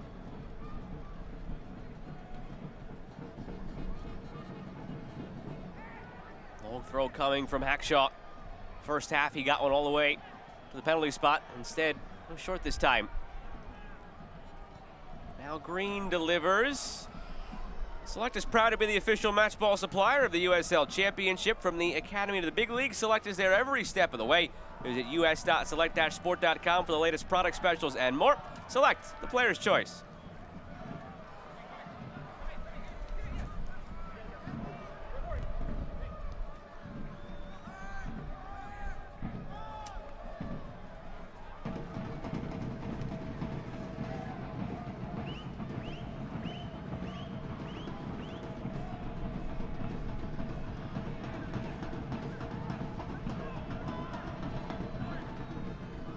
Switchbacks were in a similar position last week. Took a 2-0 lead against Lexington.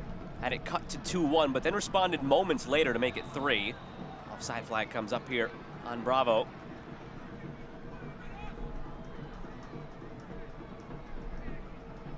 And in this new era here of Adam Beaudry in goal, I guess you could say that's the first legitimate goal that Colorado Springs have conceded. It was 2 clean sheets, Beaudry's first 2 starts, and it was that deflected goal last week against Lexington.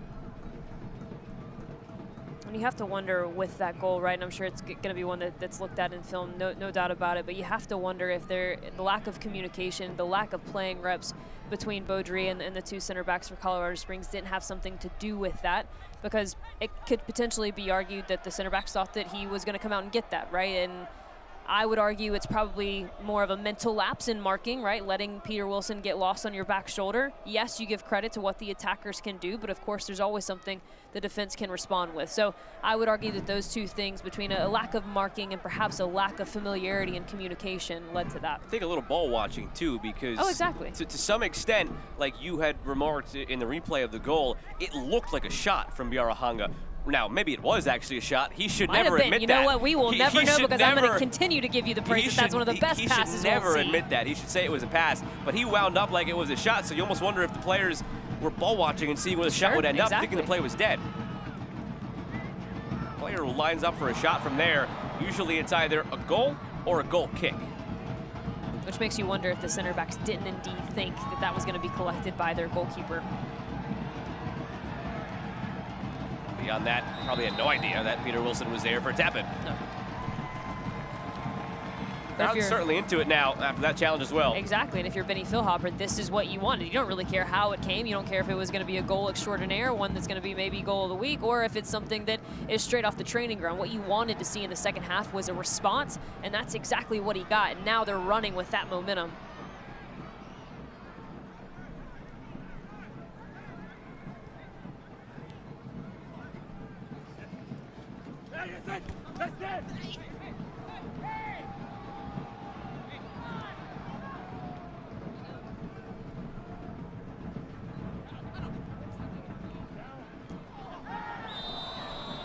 Free kick here for the Roots. Yellow shown to Duke Lacroix. So if getting the yellow card away from the left back was part of the reason why Akeem Ward subbed off, well, that is no longer a valid point. Duke Lacroix in the book as well. We try to make valid points, and sometimes they don't always work out. Like the fact that Matt Mahoney is not indeed on the Haitian national team.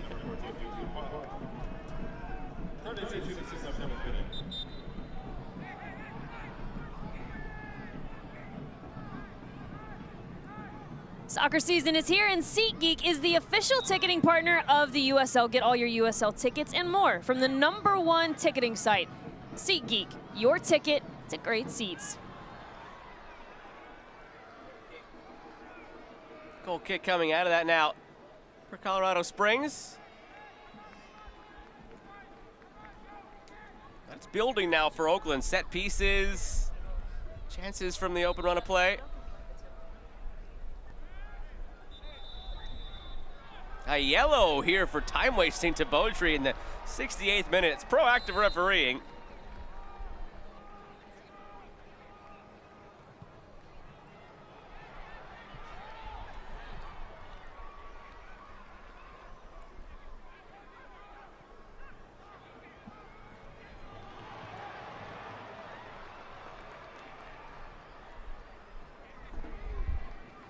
Two players down, one each side.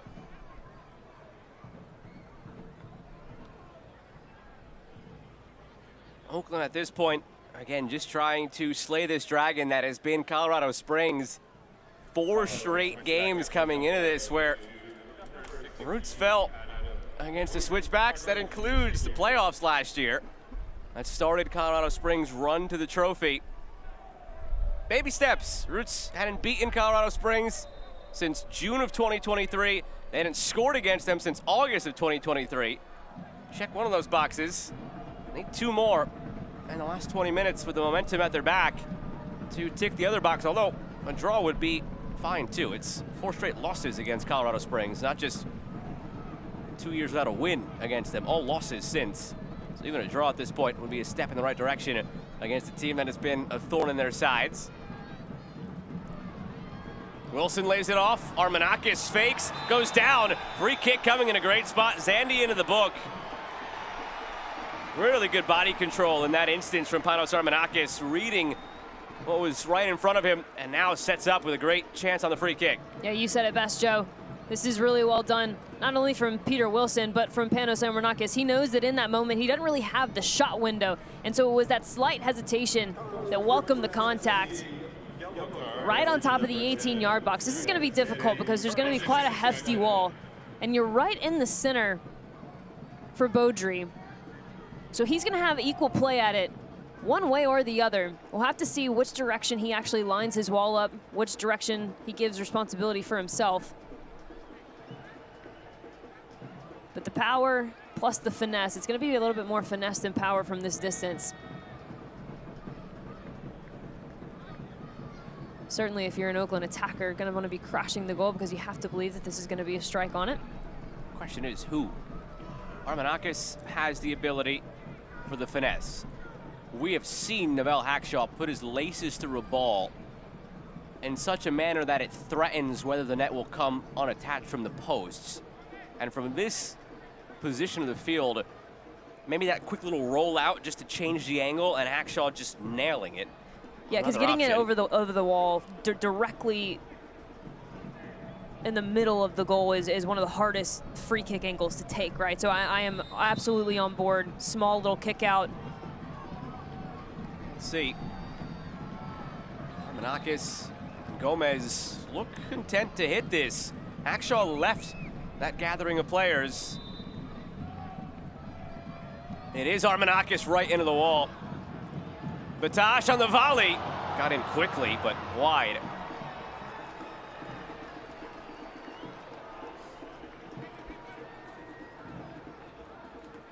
I think the right play in that moment was perhaps, if you're not going to roll it out for a better shot angle, perhaps it was a little chip over to the far side.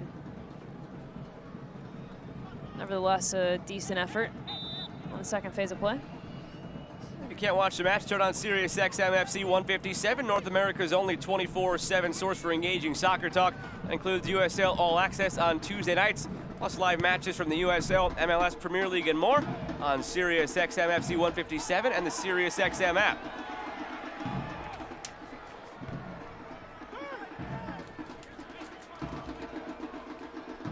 Gagi. Back to McIntosh, who really hasn't had to do anything in this game. The only 2 shots on target for the Switchbacks are the 2 goals. Hasn't had to make a save yet, or rather, hasn't made one yet. There wasn't anything he could do on the second goal. The first goal, difficult, one-on-one with Fieldberg. Did all he could cutting off the angle. On the other side, Baldry's made 1 save. Only 2 shots on target each for these 2 teams. Difference has just been efficiency and the quality over quantity. Cliche we always resort back to. 2 shots on target apiece. For the Switchbacks, that's come through 5 shots. For the Roots, it's come through 14 shots.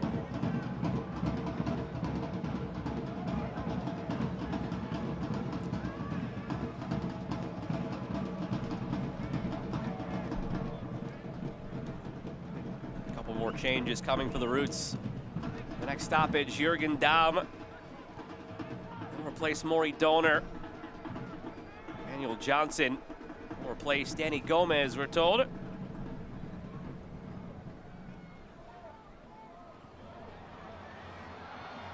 Here's Donor. Wilson streaking back post, but the offside flag comes up. And here come those 2 changes for Oakland. Damm and Johnson on, Donor and Gomez off. Extremely well disciplined from the Colorado Springs back line. Just to hold the line, they realized Rocha had stepped to put pressure on the ball, so they stepped with him just a bit. And they leave Maury Donor offsides with the additional touch of Danny Gomez, who was seeing his last action this evening.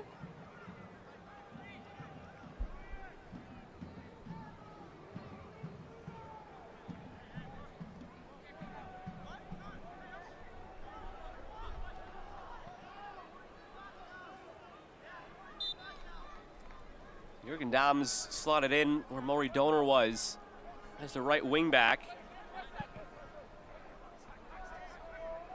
Pardon me. Yeah, they must have switched one of those changes. The number communicated to us and shown by the 4th official was Maury Donor's 30. We were expecting him to just walk off this near sideline. He's still actually out there with Jürgen Damm. Clarify momentarily.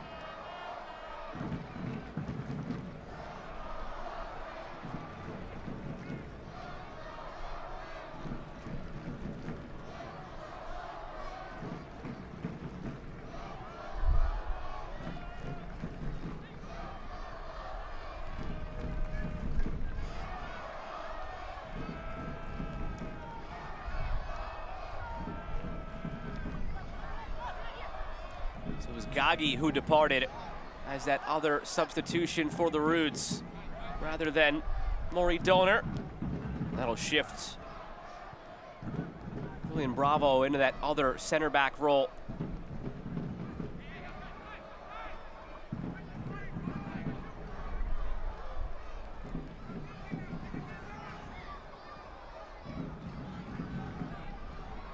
Interesting having Donor and Damm down this same side. Have the ability to overlap and provide a spark. In some ways, though, it does telegraph the Roots' intentions here. Wilson chested down. expectation is they'd be very right side heavy, right side dominant, the Roots, over the last 15 minutes here.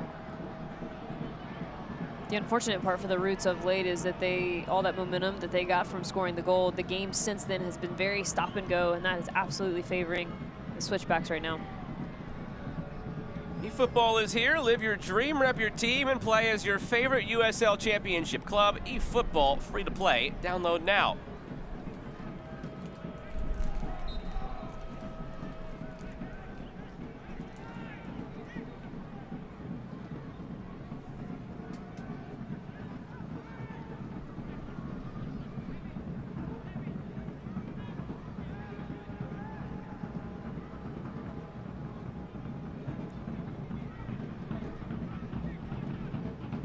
Something that Colorado Springs were really good at last year, slowing things down in the late stages and just seeing games out.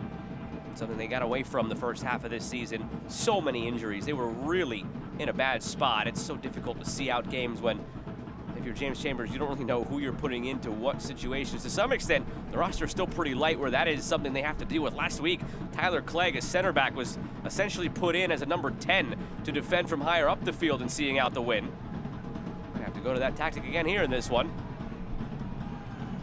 Lacroix.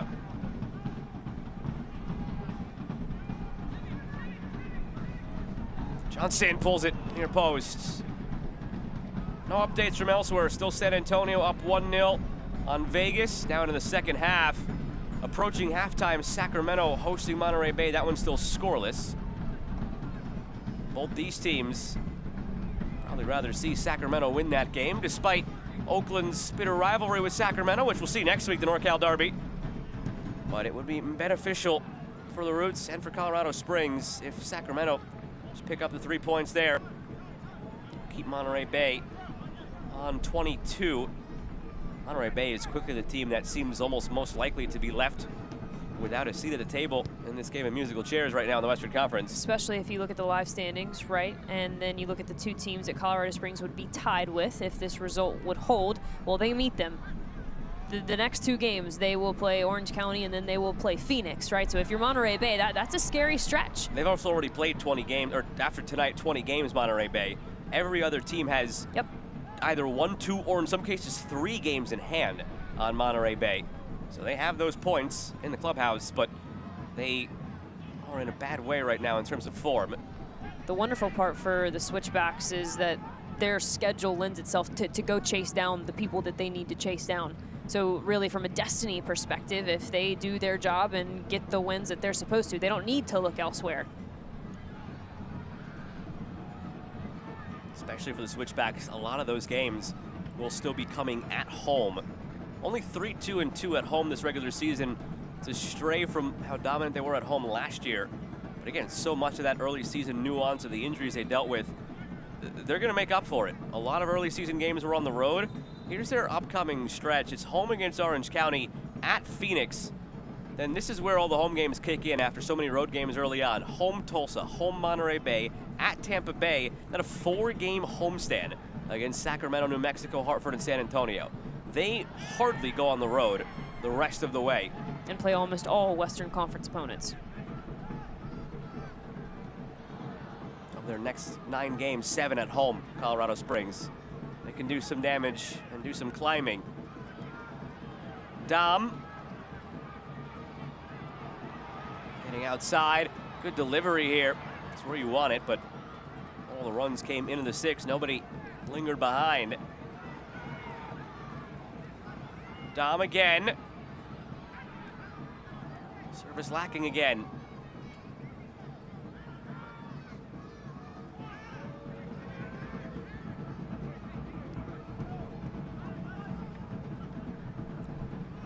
Oakland returns home Saturday, August 30th, 7 p.m. at the Coliseum against Monterey Bay. Individual tickets still available. Get them before they sell out. To secure yours, visit oaklandrootssc.com/tickets or call 510-488-1144.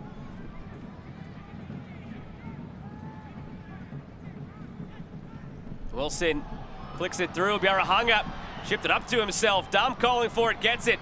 Dom chips it, back stick. On the volley effort, Kai Green only caught one Tejada.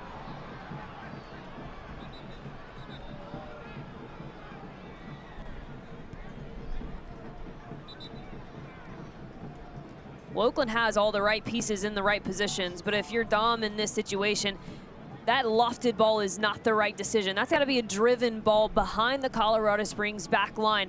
Give your teammates a chance just to toe poke that one in. That lofted ball gives away all of the advantage you have in that situation.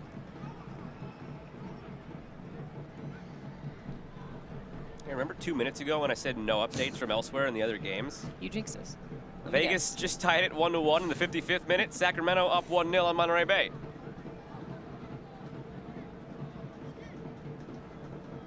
Wasn't that actually your fantasy name? Commentator's Curse. Oh, it was in our work fantasy league last year. I think for some people it doesn't exist. I'm telling the audience so that they know. I think for you, it absolutely does. It had a cool logo too. It was like a snake coming out of a skull. Like it looked like spooky for Commentator's Curse, you know? Kai Green ultimately in the book with a yellow for that last challenge. Are you trying to sell some graphic design services? Is that what that was? I was on that. I didn't feel the same way as you. I would just pat myself on the back for good creativity between the name and the matching logo. Got it. Yeah.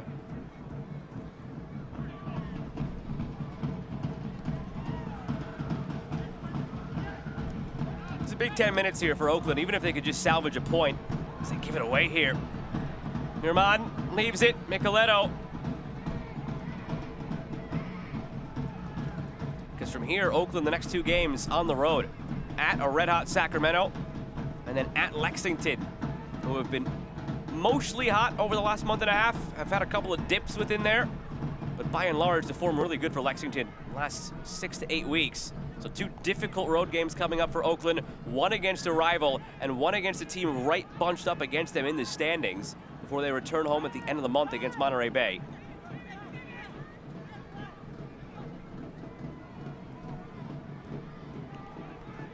You made the point a few moments ago, Marion, but after Oakland scored with all the momentum they could have had, this game is grinded to a halt, and that's by design by Colorado Springs, no doubt. It's completely taken the Roots out of their rhythm as they were looking for that leveling goal.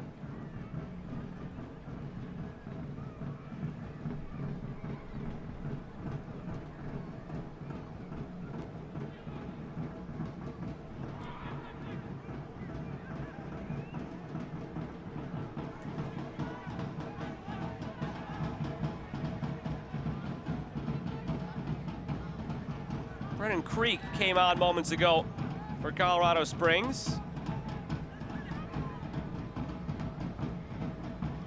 Replace Zach Zandy.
Baudry, for a 19-year-old, very confident and composed on the ball, even under the face of pressure.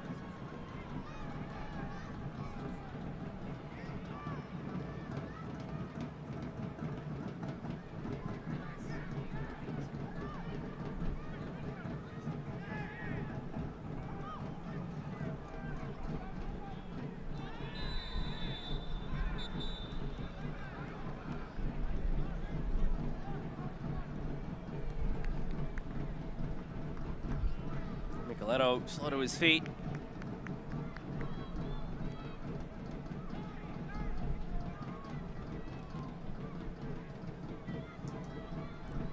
I think the best descriptor for the Oakland Roots, maybe for the night, but especially over the last 20 minutes, is just frustrated. Yes. And the Switchbacks have done a great job of making that happen.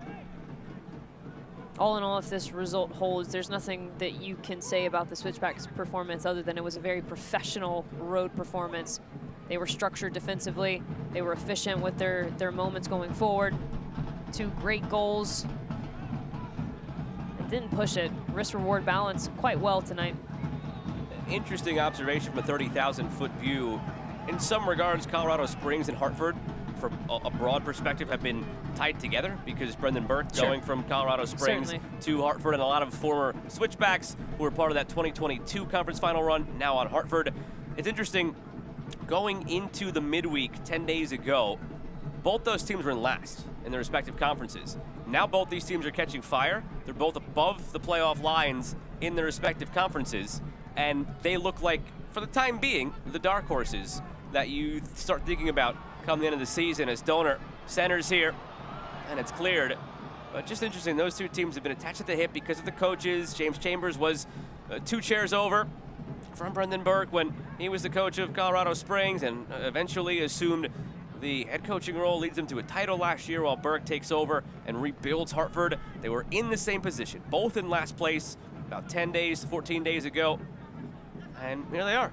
They are both on fire. They are both in the midst of significant winning streaks. Hartford 3 straight games. It's on the brink of being 3 straight games for Colorado Springs. And now from last, both above the playoff line. As Donor serves it, the Switchbacks deal with it. There's something that both of those coaching staffs share, though, and it's no doubt because they all were together at one point, and it's this mentality. And James Chambers says it a lot. The coaching staff of Colorado Springs says it a lot. Brendan Burke echoed it when we went up there and called that game with Hartford and Rhode Island. And it's this idea that we only have us to hold accountable. We can look around and we can assess, but ultimately, and James Chambers said it, we won 2 games. We've got to look at ourselves. We've got to figure it out. And there's this, look at me first, point the finger to myself first before pointing to extenuating circumstances. And I think that kind of buy-in, that accountability resonates with players quite often. And then I think what these 2 coaching staffs do quite well is if there is confidence, if there is momentum to be had, they don't mind letting players get attached to that and run with it. Similar quote he had last week to your point about, hey, it's just 2 wins. Last week when I asked him, how you address with the group that they are in last, even though anybody who knows this game wouldn't watch you guys and say, oh, this is a last place team. No. He said, look, we have to wear the shirt. We own it right now. Like, we are even if we don't think we're a last place team, and he agreed that they were not a last place team. He said the standings tell you what you are, and they told us we're a last place team. You got to wear it and change it they have. Now the last couple of games, but this one not out of the woods yet. Johnson lays it off. Armanakis cleared away. Helping back defensively, Echeverria. Sub coming for the Switchbacks. It'll be the same thing they used last week. I alluded to it earlier. Just putting different guys in different roles right now to help see out games. Tyler Clegg, a center back, will bring him on for Marco Micheletto, but don't expect him to necessarily just drop onto that back line as an additional center back now. He played as the 10 last week when he came on, just having a defender higher up the field with fresh legs, with a big body to help see it through. He could absolutely go on the back line and turn it into a back 5, but last week they used him as a 10 in this same sub.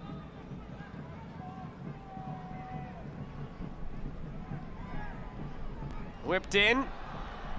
Take a deflection, no. Goal kick. Wilson was claiming it did.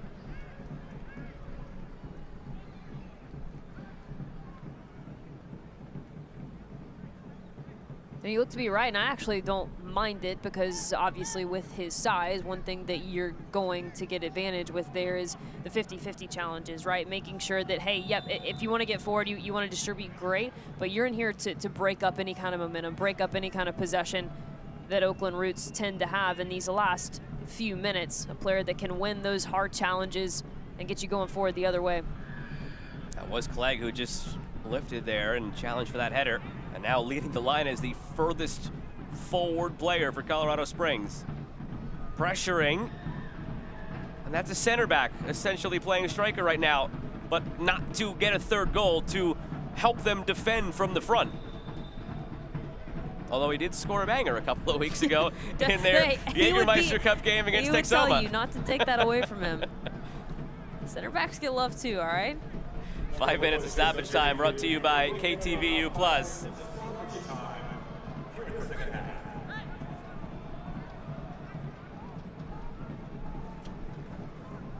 now or never for the Roots. 5 to go in stoppage. After scoring to bring this within 1. That came back in the 59th minute. They had about 4 to 5 more minutes of momentum after that goal went in. And then Colorado Springs just hit the emergency brake on this game. Slowed it to a halt, started to see more possession, started to muddy things up a little bit. And Oakland settled back into the doldrums of what the first half looked like. And not to say it's directly related to this, but I think we'd be remiss not to point out that that momentum stop actually happened with that goalkeeper timeout that you and I were talking about. A typical part of the game nowadays, but well used by Baudry in that sense. Free kick coming for Oakland.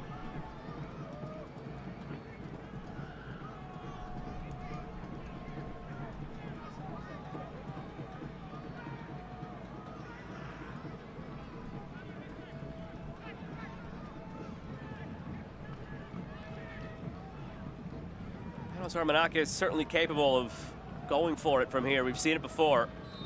He's confident enough, that's for sure. Armanakis serving it. Header central. Cleared. It's Mahoney who got a foot on it and got rid of it. Played in again. Garahanga's header. Time to settle it. I don't think you realize that.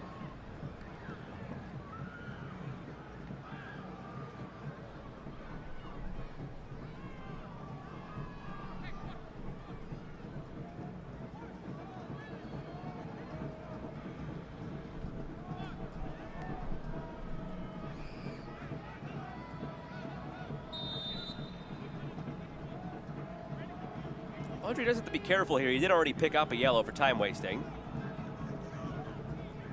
Although I don't know that I've ever seen a referee give a second yellow for time wasting. It has to be egregious for that to happen.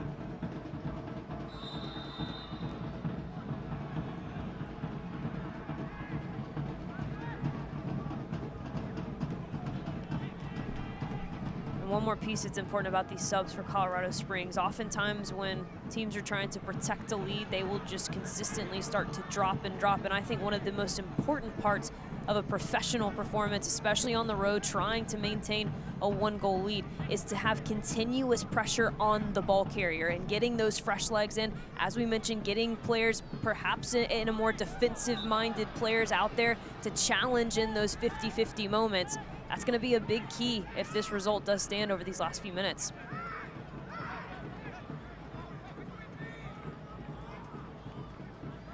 Two more minutes for the Roots to find something. Another set piece on the way. They really haven't been fruitful on these, but that's credit to the switchbacks. The center backs of Matusala and Mahoney, outstanding in the air. Wilson chasing, cut off by Rocha, off his line. Baudry vacated for a moment. Matusala clears. Even when the Roots have had a moment like that of scramble, there are still 8 or 9 white jerseys in the box, just not allowing anything through. Johnson goes down, and that'll help take some more time off the clock now as well.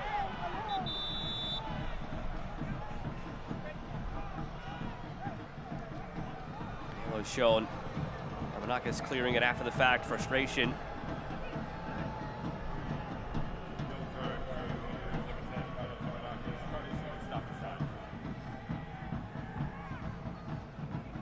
And that's what got Armanakis the yellow.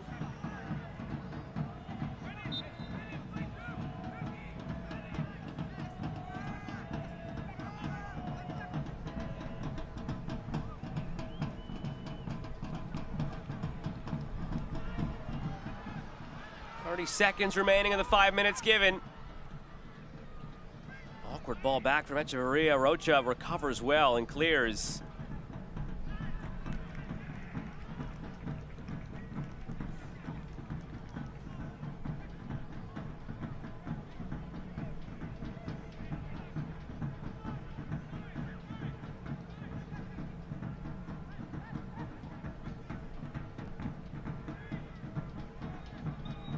Minutes come and gone.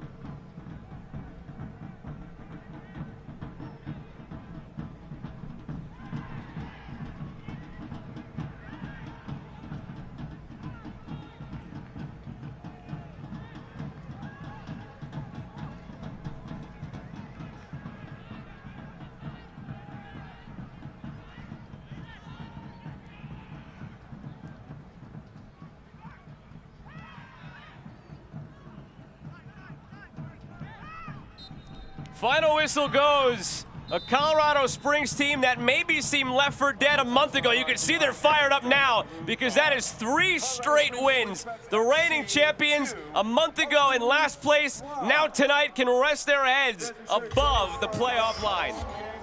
Credit to the Switchbacks on all fronts. Defensively, I thought they were stout. I thought they did an incredible job of getting consistent pressure on the ball, the rotation of the players behind, and then we said it. The goals, while maybe not a plethora of chances, the ones that they created were efficient. They were the right moments. So from a recognition standpoint, that risk-reward balance on the road, a 1-goal lead at the end of it all. Incredible professional performance from Jane Chambers' side. Fighter of the match is Peter Wilson, presented by Modelo, a reward for those with a fighting spirit. Modelo, the mark of a fighter. This was when he clawed them back into the game. And this was when you really thought there was a different heartbeat. And look at that run. We will not ever know if this was a shot or if it was a pass, but what we do know is that Peter Wilson can have the best tactical nuance of any forward in USL Championship. His ability to get behind Matt Mahoney was top tier in that moment. Just not quite enough. Final score presented by Anthem Blue Cross. Switchbacks take it 2-1 on the road over the Roots. We're back in a moment to put a bow on things from the Coliseum.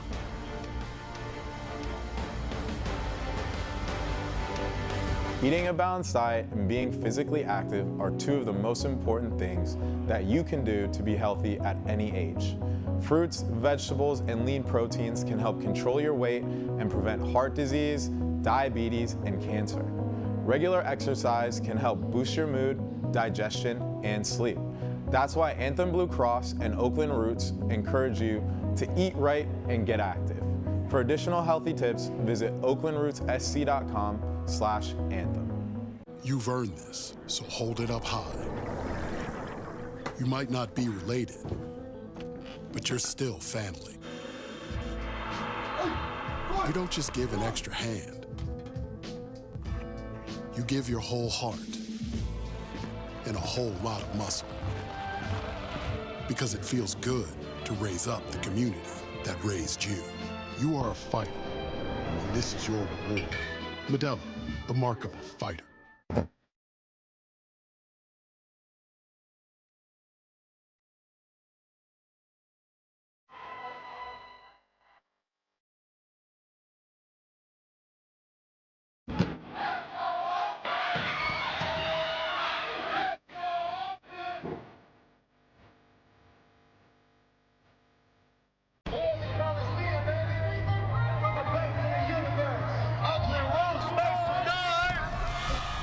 O city by the bay, let hope renew. Love shall fill the streets of more than a few. From every direction, let us converge. A symphony of love leading a glorious surge. O city by the bay, let hope renew.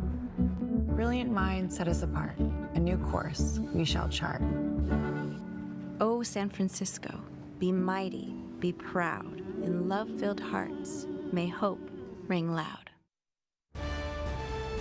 Interesting conversation going on down on the field between Benny Feilhaber and his group. It seems stern, to say the least, has them all huddled around after falling 2-1 at home.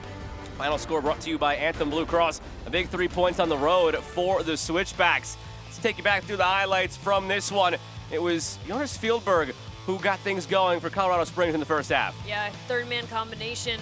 Ward to Micheletto. Good decisions all around. One-touch play, and Jonas Feldberg, he takes that from his back hip in a window that only he can manage. He gets the second touch and absolutely buries it. And that was completely against the run of play in many ways. That was the first shot on target for Colorado Springs. They only had, at that point, 3 shots total. And the second half, Fieldberg involved again on the assist this time. As is Marco Micheletto. I think it was a well-recognized moment from Micheletto in transition to know he's only got to beat one, and then the timing of the runs from Herman and from Fieldberg.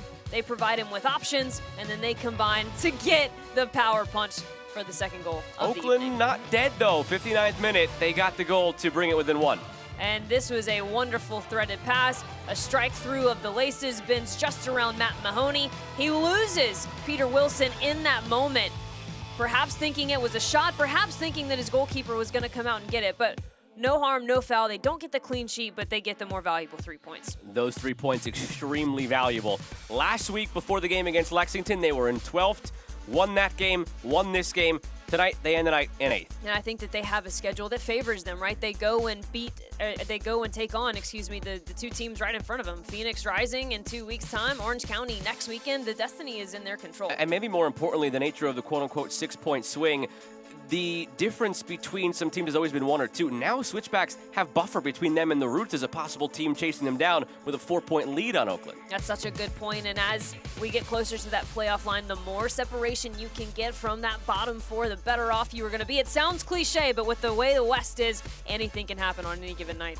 That'll do it for us this evening. Oakland Roots and Bart want to make sure you get home. Visit bart.gov/planner to plan your trip now. For Colorado Springs, the winning ways continue. 3 straight for the reigning champions who have rediscovered their form. For the Roots, it's a sour way to come back from their mid-summer break. The crew that makes this possible, broadcast partner Marion Crowder, I'm Joe Malpa saying so long for now. Switchbacks win it 2-1. Good night, everybody.